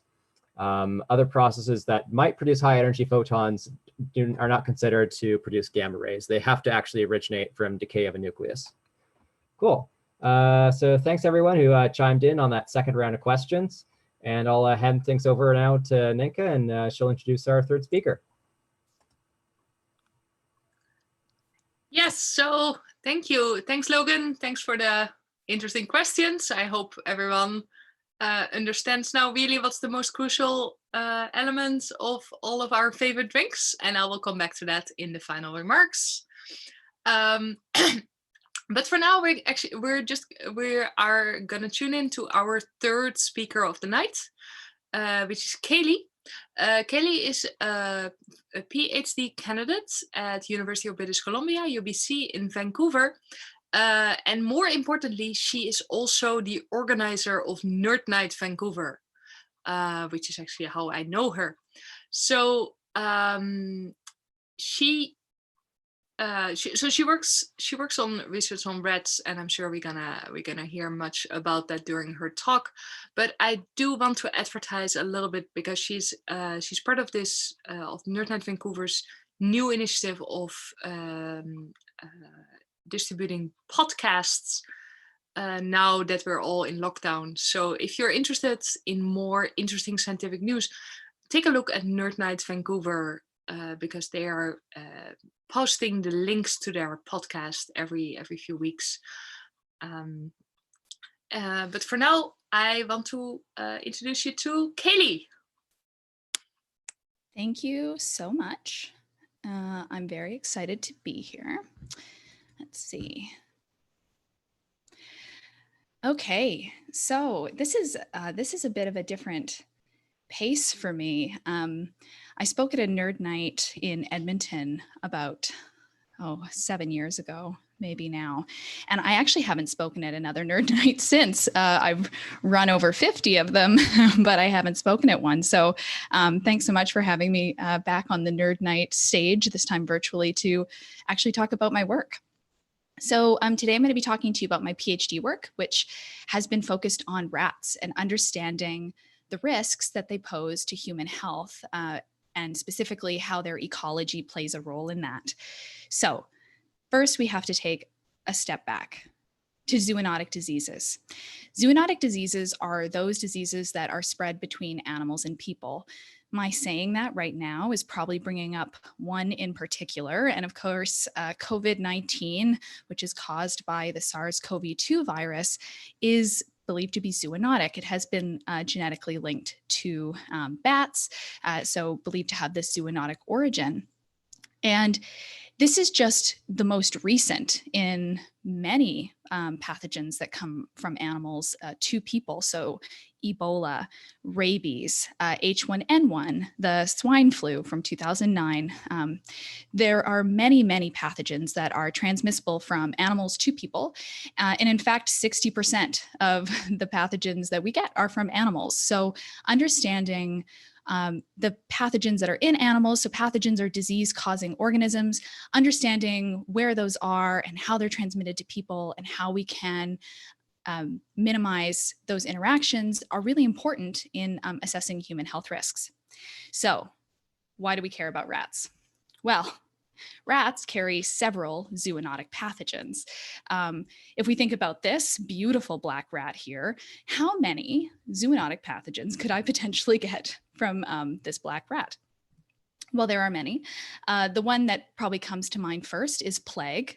Plague is, of course, the known big bad associated with rats, which you actually get from the fleas that live on the rats that then jump to you. And there are other pathogens that are transmitted through ectoparasites like fleas and lice, like murine typhus. That's a bacterial pathogen transmitted to you by lice. It's actually not what you'd think. It's not from biting you. It's actually when they poop on you and you scratch, and you introduce the poop into your wound. Bartonella, also transmitted by fleas to people. Bartonella is often causes like a fever and rash. You may have heard of cat scratch fever. That's a Bartonella caused disease. Leptospirosis. Leptospirosis is caused by the bacterial pathogen Leptospira interrogans, and that's actually transmitted to you through rat urine. So rats shed the bacteria in their urine, and if you're walking around and come into contact with it and say you have cuts and abrasions, you can potentially get it that way. It causes a fever and flu-like illness. Rat bite fever, I bet you can guess how you get it. That's another bacterial pathogen spread to you by rats. And finally, they can also carry viruses like sole hantavirus. So rats carry many different zoonotic pathogens, those pathogens that can be transmitted to people. And on top of that, they form close association with people. So it's not just that rats carry pathogens and they're out in the environment. They actually come quite close to us, right? They are in our backyards. Sometimes they're in our homes. And so they can potentially pose a risk to human health. And so understanding those interactions is really important.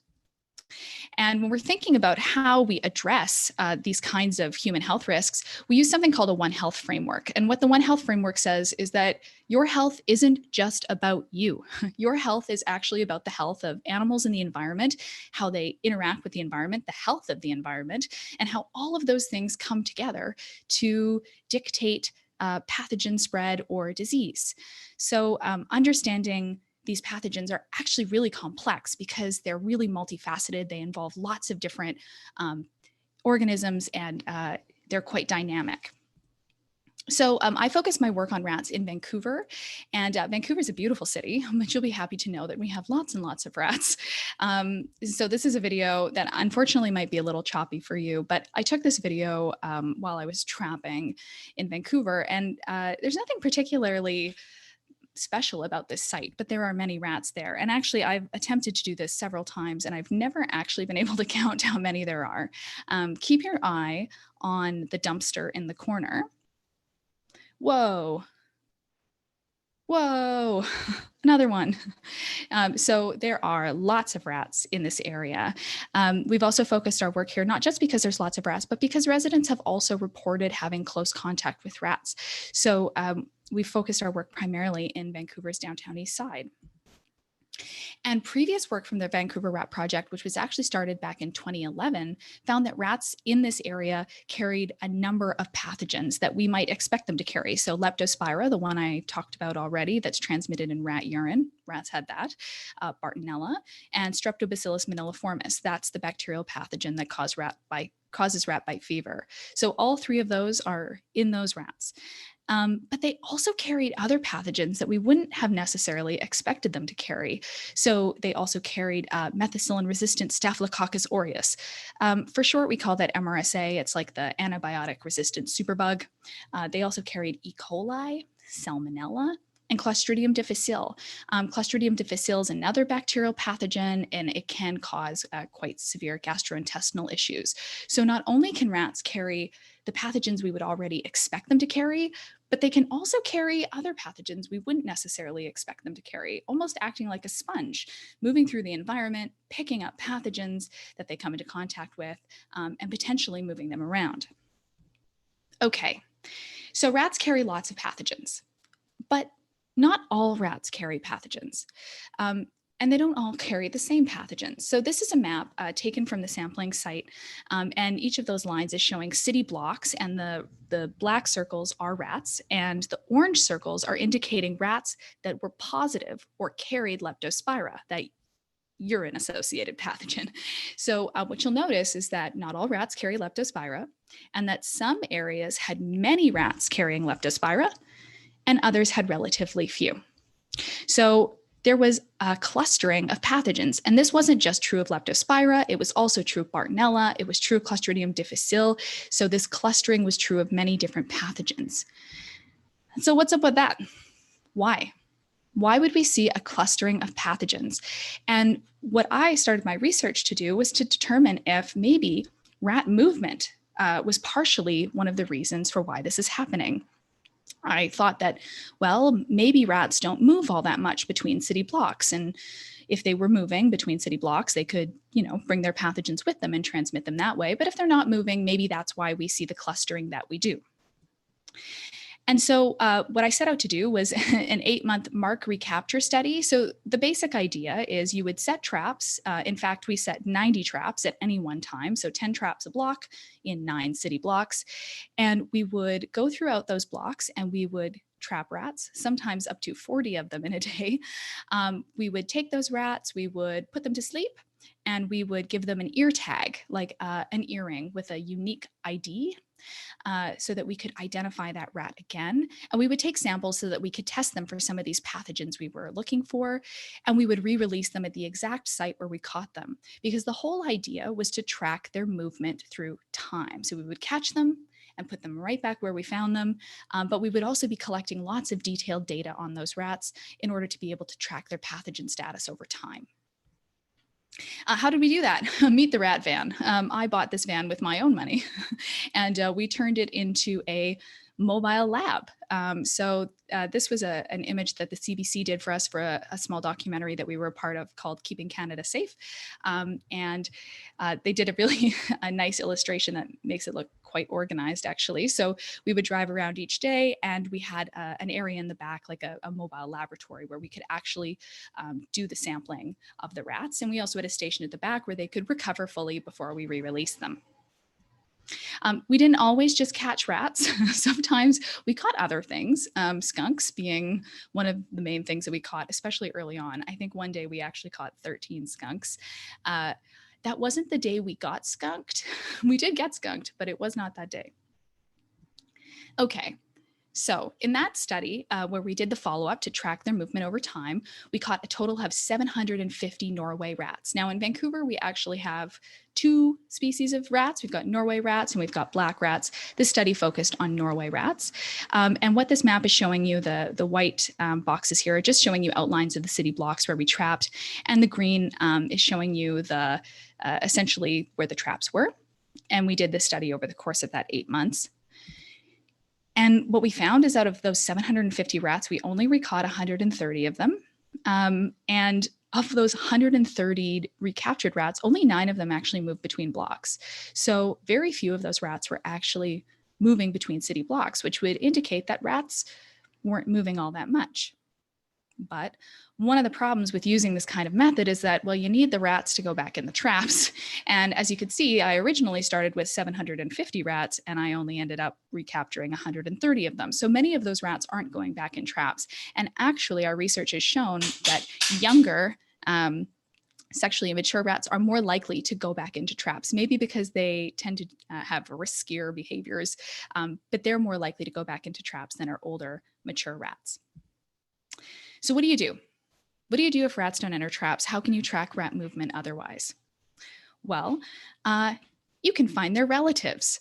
So this is a photo of myself and my siblings. 2 of us look particularly related. And what you can do is you can use genetics and look at where those individuals, those related individuals, are to each other in space. So, for example, with me and my brothers, I'm originally from Edmonton, Alberta, the place that supposedly has no rats. And so we've got a line between myself and one of my brothers who continues to live in Edmonton. And my other brother is now living in Australia, going to med school. And so if you were to look at our genetics, you would say, oh, those 3 are really closely related to each other. And one of them moved really far away because they are not in the same location. And you'd be right. You would be able to infer a movement event. Well, you can do the same with rats. So you can take the genetics, you can sequence the genetics of these rats, and you can look at sort of the shape or the distribution of that genetic information in space. So if you look at this map here, what you see is that, say, the blue rats are most similar to each other genetically, the red rats are most similar to each other genetically, the green rats are most similar to each other genetically. And by looking at that similarity, you can infer which rats have moved. So you can infer that this blue rat, for example, is moving because it's now living in a block with rats that it's not as closely related to as the rats in the upper corner of the graph. So you can use that genetic information to say who's related to whom and where are they and how far have they gone. So we did that. I took genetic information from rats that were caught in the first phase of the Vancouver Rat Project, and I actually tracked their relatives. So I found rats that were potentially parent-offspring pairs and full sibling pairs and even half-sibling pairs. And of 1,000 pairs of rat relatives, fewer than 1% of those pairs were actually trapped in different city blocks. So if you look at this map, those green lines are connecting close relatives. And what you'll see is that very few of those green lines are spanning blocks or spanning across blocks. Most of them are just within the same block. So most rat relatives are caught in the same block as their siblings or as their parents. So genetic data and capture mark recapture data come together to suggest that they're not moving that much. And then if you look at disease data on top of that, so in the top, again, we have those relatives. Actually, this is full sibling data. So these are the full sibs, like me and my brothers. And we look at the disease data for Leptospira on the bottom. What you'll see is that blocks where we have some movement also, or potential movement between blocks, also tend to share disease status. So down at the bottom, you'll see those 2 blocks have many rats carrying Leptospira, and there's also a few connections there for relatives. Up in the upper part of the graph, the same thing, you'll see a few connections where we've got siblings across blocks, and those blocks also seem to share, many rats carrying those pathogens. So rats don't move that much, but when they do, potentially they're taking those pathogens with them, which can lead to this pathogen spread. And remember, Leptospira is shed in rat urine and spread that way. So you'd be coming into contact with rats, would also have to come into contact with each other and their urine. So what do we know? Rats don't move between city blocks all that much. Both capture mark recapture data and genetic data sort of come together to say the same thing. And this might be why we see that clustering of pathogens in city blocks. And I want to say that that clustering is important. It's important because it says that human risks are also not even across, a neighborhood. Some blocks have more rats carrying a pathogen than others, and therefore risks in those blocks with more rats carrying those pathogens will be higher. So your risk is really related not only to, whether or not there are rats there, but what the pathogens are that those specific rats are carrying. And this has implications for pest management. Currently, what's typically done with management is if you have a pest problem, either you deal with it yourself or you call in a pest control professional and they come and they deal with your infestation on your property. But if you look at the genetic data, what you'll see is that, those relatives are spanning within that block. And so just removing rats from one area is missing a huge population of rats that are existing within the block and quite capable of moving among properties. And so this might be in part why we've had such a challenge dealing with rat infestations, because we're dealing at a scale that's just too small. Okay, so I've told you that rats don't move all that much. And that can lead to pathogen clustering. And so then we wondered, well, what happens if you disturb them? What happens if you disrupt them? And I'll stop here to say that I love this photo. I had to include it. And this is a chunky little rat that got caught in a sewer in London. And what I love about this photo, what you don't see here, is that the firefighters actually came and released this rat and saved it and let it go on its way. And it was such a contrast to how we typically approach rats, to actually going and showing compassion and releasing the individual. So now I'm going to talk about pest control. So what happens if you disrupt stable rat colonies? And as I just mentioned, pest control can be really disruptive, right? Pest control actually goes in and it removes individuals from a population. And so we wanted to simulate that to understand whether or not pest control actually has negative consequences for human health, potentially. Could it change the patterns of pathogens that we see? And could that have consequences for us? So as part of our study, we did that. We caught rats in an area, and then for 2 weeks, we trapped and simulated pest control. So we removed rats from a few city blocks for a couple weeks, and then we went back and we trapped everywhere again. And essentially what we were wondering was, did the number of rats carrying a pathogen change from before we did the pest control to when we did to after we did the pest control? So did the pest control have an effect on the number of rats carrying pathogens? And we want to look at 3 different ones because they're transmitted in different ways, and so they could be affected differently. We looked at Leptospira, our pathogen, our bacteria that's transmitted in rat urine. We looked at MRSA, that methicillin-resistant superbug that we believe is actually rats are just picking up in the environment, is not necessarily being shed or shared among rats. And then Bartonella, which is transmitted via fleas. So we've got one that's in rat urine, so social interactions, MRSA, which is environment, and Bartonella through fleas, which would still require some degree of close contact among rats. So to test for these pathogens, we collected urine from rats. I've waited for many rats to pee. We collected swabs to test for MRSA. So we took oral swabs and rectal swabs of rats to test for MRSA. And for Bartonella, we tested blood and we also collected fleas. So here I'm brushing a rat to remove the fleas and putting them in a little bag so I can test them for Bartonella. And so what did we find? What effect did pest control have on the pathogens carried by rats? So we found that in areas where we did control, so remember we didn't do control in all blocks, just a few select blocks. In areas where we did control, the number of rats carrying Leptospira increased. It actually increased, the odds of carriage increased by 9.5 times. There was an increase in the number of rats carrying Leptospira after the intervention. For MRSA, the environmentally transmitted pathogen, we didn't see any change. Whereas for Bartonella, we're still unsure. We're looking at that data now, but it looks like the number of rats carrying Bartonella actually goes down in the blocks where we did the control.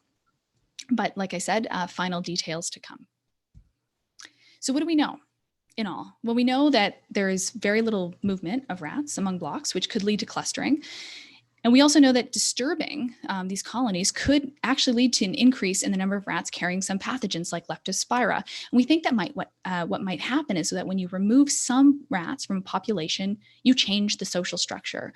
So surprisingly, we actually don't know all that much about wild rat social behaviors and interactions. They're very hard to study in the wild, but they do form tight colonies. There are some individuals that are dominant, and perhaps if you remove some of these individuals, you change the social structure, and rats fight and they bite and they re-navigate that social structure, which could promote transmission of things like leptospira.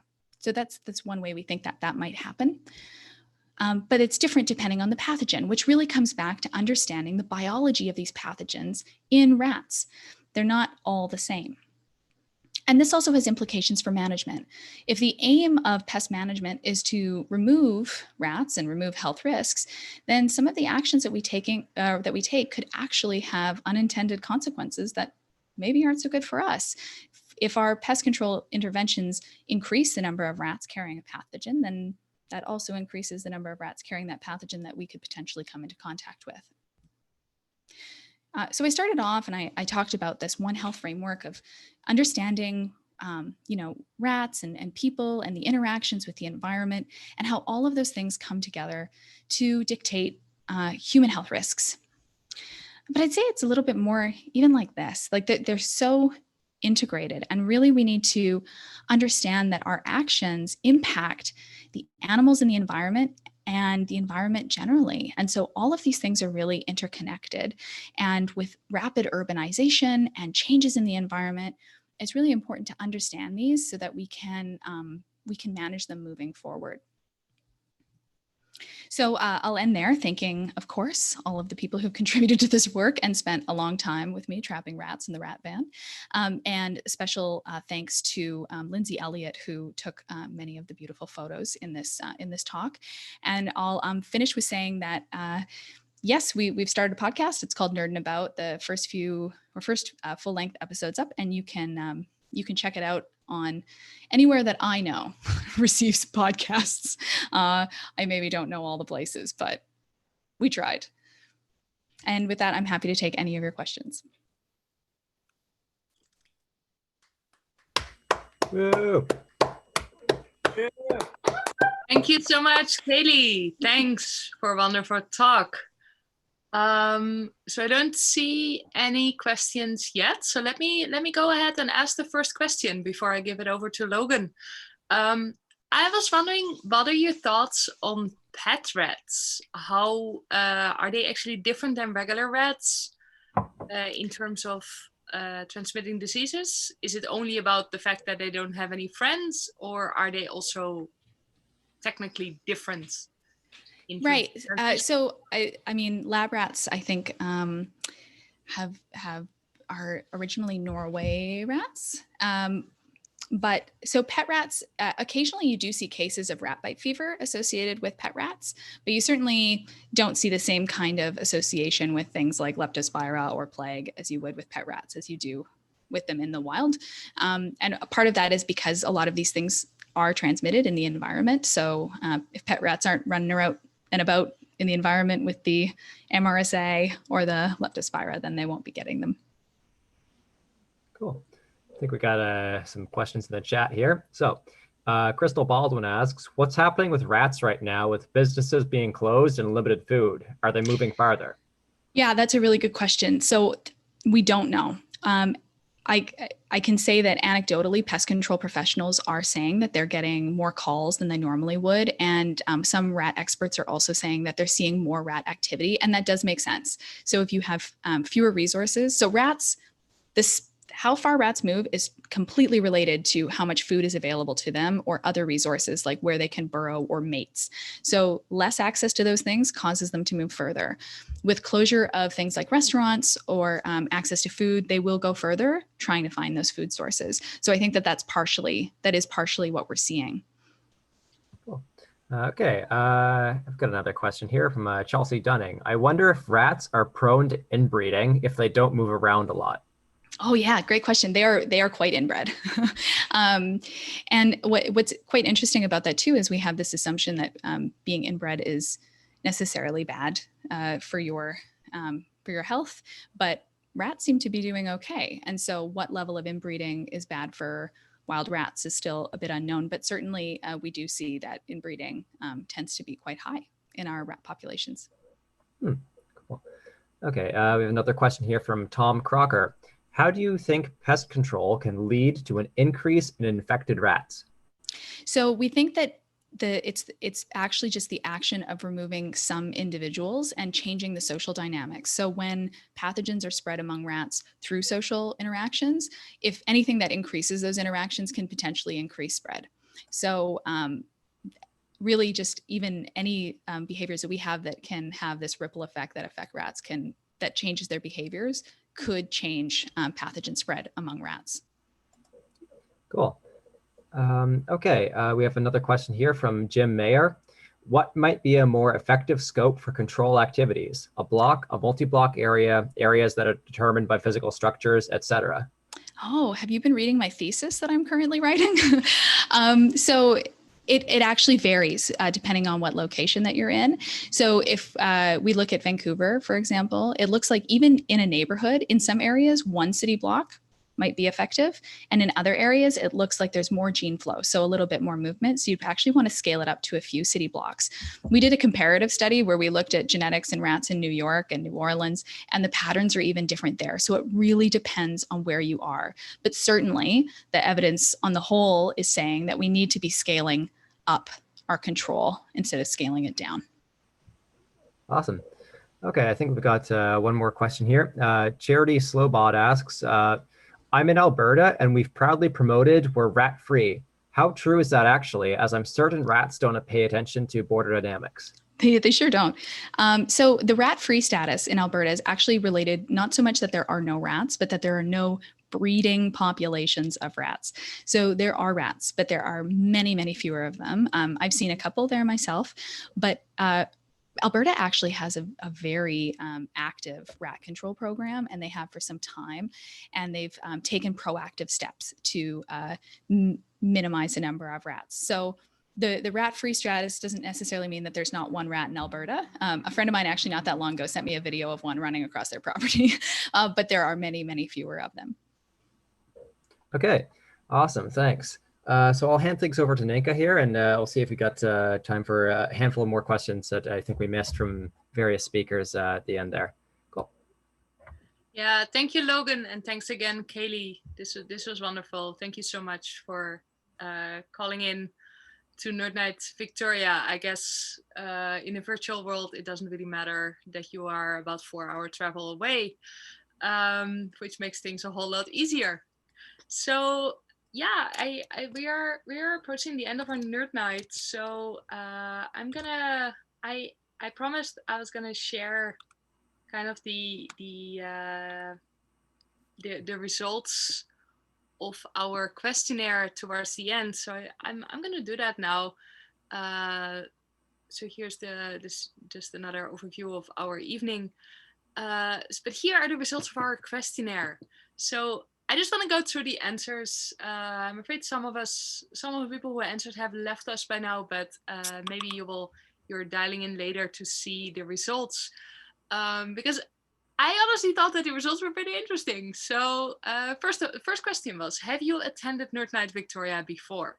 50% of people attending said no, this is their first time. So well, thank you all for dialing in, because well, we always welcome new people, and I really hope you enjoyed the evening and that you will join us again for either virtual or real Nerd Nights in the future.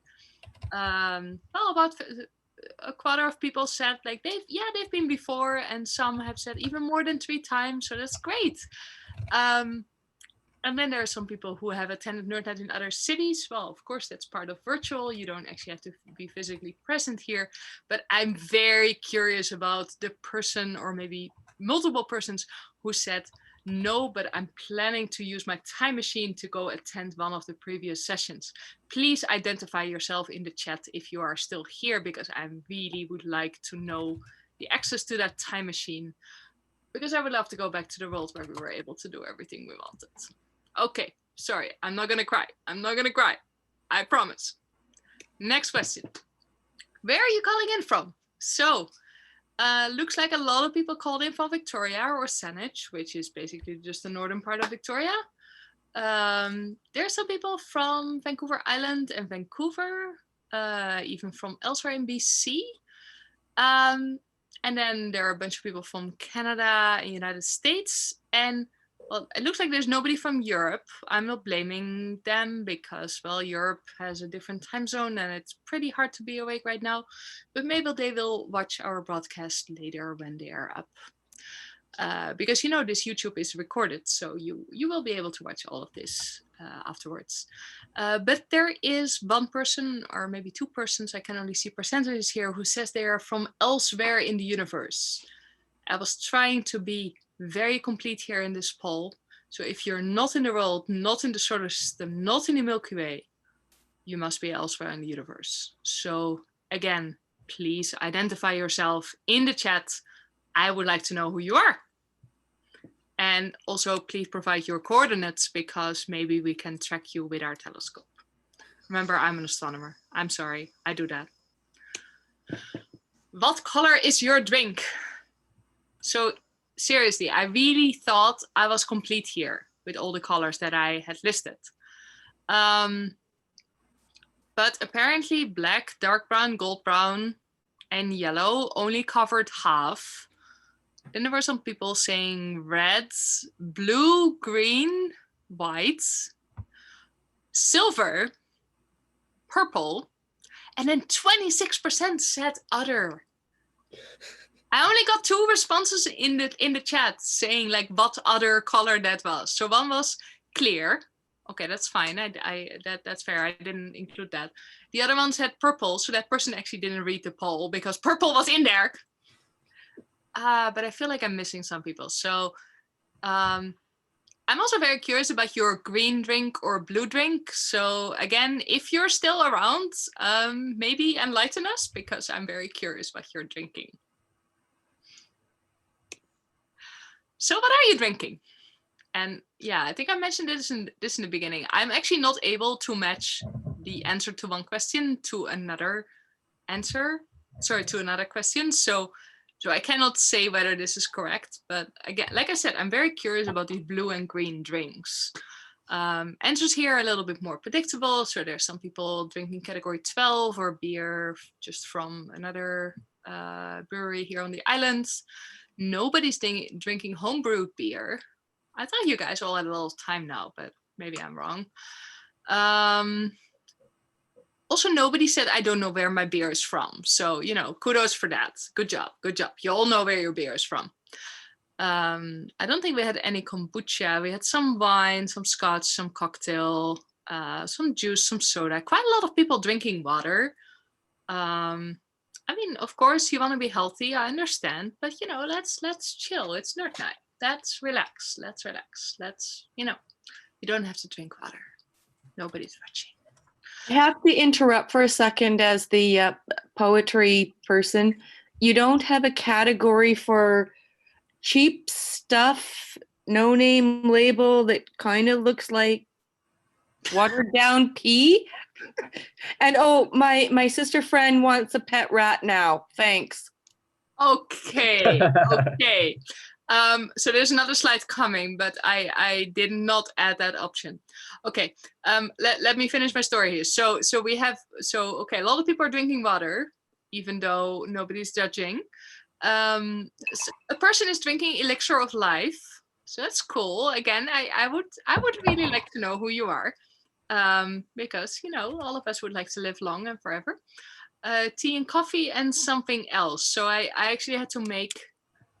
So other drinks that I've seen in the chat was the Quarantini with a twist, no olive. That sounds very James Bond to me. So congrats. Yeah, I think like the drinks itself, other than what Elaine mentioned, I'm mostly curious about those colors. So please enlighten us in the comments. So final question. This was the most creative, definitely. So obviously a lot of people like to Netflix binge watch. Nobody likes Facebook scrolling. Okay, that's fair. Maybe that's just me. Now I feel bad. But I think we all like it. We're just ashamed to admit it. Oh, thank you, Logan. Thank you. I guess we should both have voted, and maybe we should have had super votes to make us a little bit more pronounced. Okay, nobody plays an instrument. That's okay. So 10% of people are making arts, and 17% are cooking and baking, and then some people are gardening and reading books. So you guys are all very cultural. That's really great. Then a few people are staring out of the window and running up and down the stairs. That's okay. That's okay. We are forgiving. Some people are developing a new scientific theory. So again, I would like to hear from you. Maybe you would like to speak at our next Nerd Night about your new scientific theory. Nobody is Zoom bombarding random meetings. So I guess I have to be thankful for that, because I have about 2 Zoom meetings per day. And I haven't been bombarded yet, but apparently this is a thing now. People bombard other people's virtual meetings. A person counted the number of grains in the bag of rice that they had. So again, maybe you can tell us how many grains there were in our chat. I'm very curious. And then there was the category other, which was 14%, so pretty big. So I actually made a separate slide for that. So what has been your favorite stay-at-home activity? And I don't name names here. You can look it up yourself in the live chat if you really want. But I guess I've missed a few. Online music concerts, playing World of Warcraft, playing video games. I suppose that's more or less the same. Then we have a person sitting on the patio watching ducks, listening to the frogs after sunset. Well, that sounds nice, doesn't it? Okay, so apparently animals are very soothing, very relaxing right now. So I should have added that category. Somebody is attending Green Party Zoom meetings. I think that was Jim Hesser. Yeah, that was Jim Hesser. Okay, but we're not naming names, Logan. Too late. So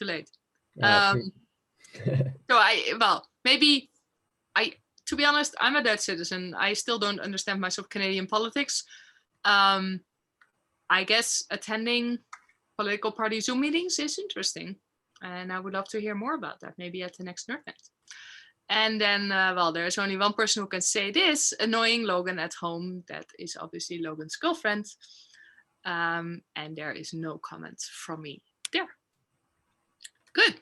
So I would quickly like to advertise other virtual Nerd Nights, because not only Victoria has started going virtual, a lot of cities are in lockdown. A lot of cities are really looking for new places where they can attend talks. So there's, Kaylee already mentioned the Nerd About, which are podcasts from Nerd Night Vancouver. There are many cities where they've started doing virtual Nerd Nights, and we will try to advertise most of them, because other than the time zone, what stops you? Why wouldn't you attend a Nerd Night in another city and hear more about the amazing science that they're doing there? There is even something that's called a Nerd Nite-a-thon. I honestly don't know how to pronounce that. So this is basically a collaboration between different Nerd Nights that are broadcasting together, bringing together their best speakers. There was one, I think, yesterday, and there are going to be more in the coming weeks and months. So we will advertise them. And if you like to hear more scientific talks, just tune into one of them. You never know what you're gonna find out. So our next Nerd Night, next Nerd Night Victoria, it's gonna be most likely in May. We haven't set a date yet, but please follow us on any of our social media or on our website, and we will keep you informed, because we would love to continue doing virtual Nerd Nights while we cannot do them in person. So as an end to this evening, I would really like to do a group picture with everyone who is in this session. So I would just like to ask all the people that are on the Zoom meeting to show themselves, and we're gonna do a little group picture. After that, okay. Here we go. Thank you. Okay, so here is all of us Oh, I like this. I like this. So this is our 3 speakers and our 3 organizers. And I'm just going to do a screenshot because honestly, that's the best that I can do. Let's all smile. Thank you. Great. Yeah, I heard the camera sound. Yeah. Sorry, I cannot switch that up. So this is the ending of our evening, but for the people who would like to stick around, there are a couple of additional questions to our speakers. So I'm giving the word back to Logan, who is going to go through these questions. And thank you all for joining. Cool. Awesome. Thanks, Nika. So I think I had about 1 or 2 questions per speaker. So I'll just start with Mallory and then go on to Elaine and then to Kaylee there and go through the different questions. So I had one for Mallory from Emma Thorp, which is theoretically, how many galaxies have already merged but appear to be one disk?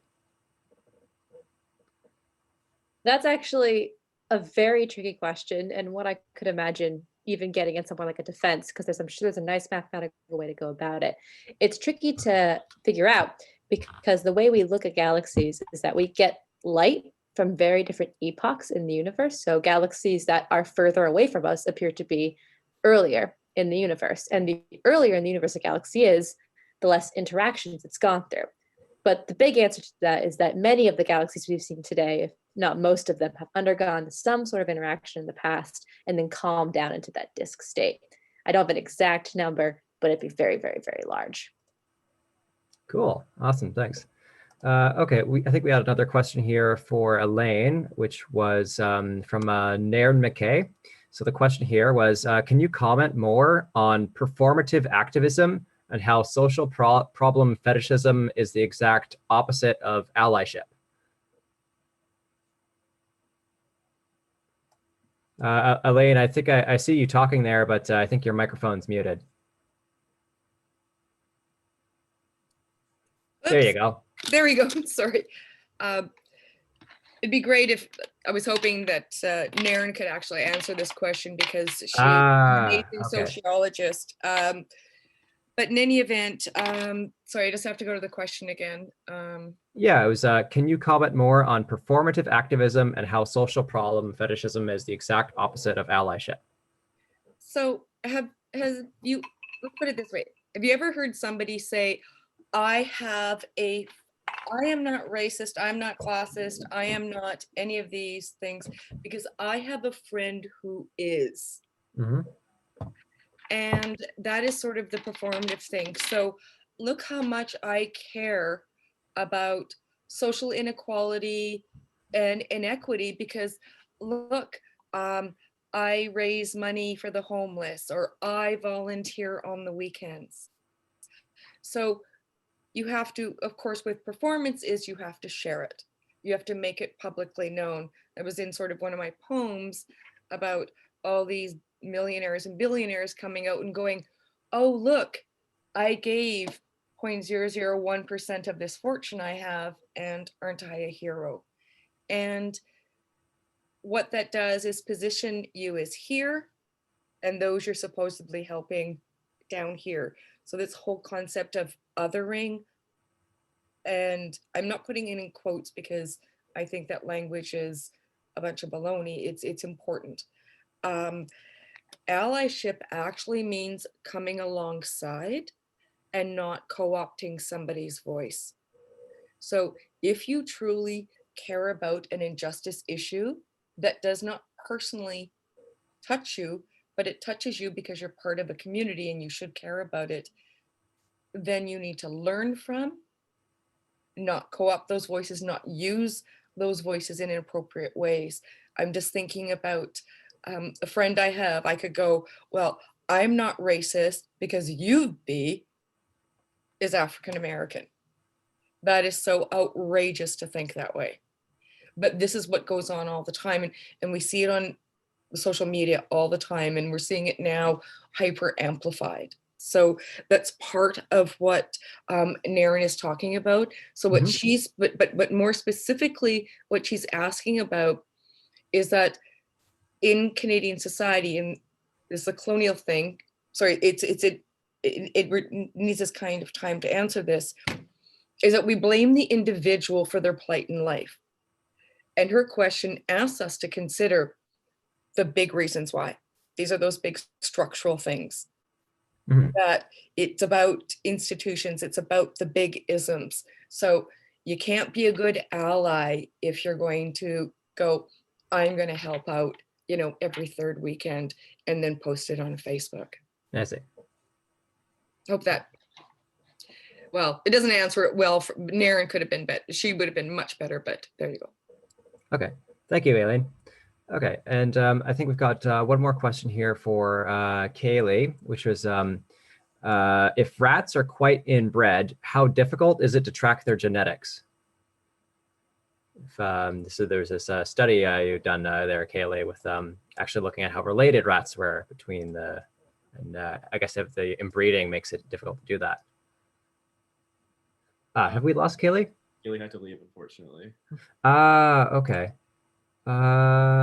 Okay, that's all right then. So that's all I have for questions then for tonight. Thanks, Mallory and Elaine, for following up and answering some extra questions there.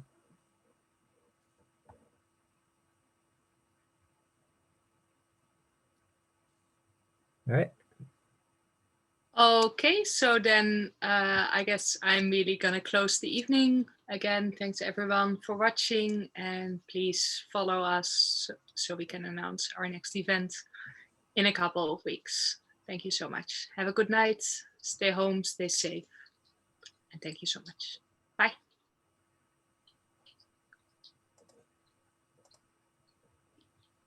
Awesome.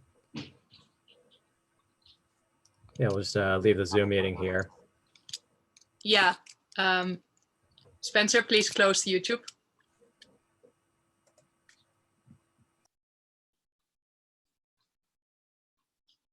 Yeah, I will do that in 1 second.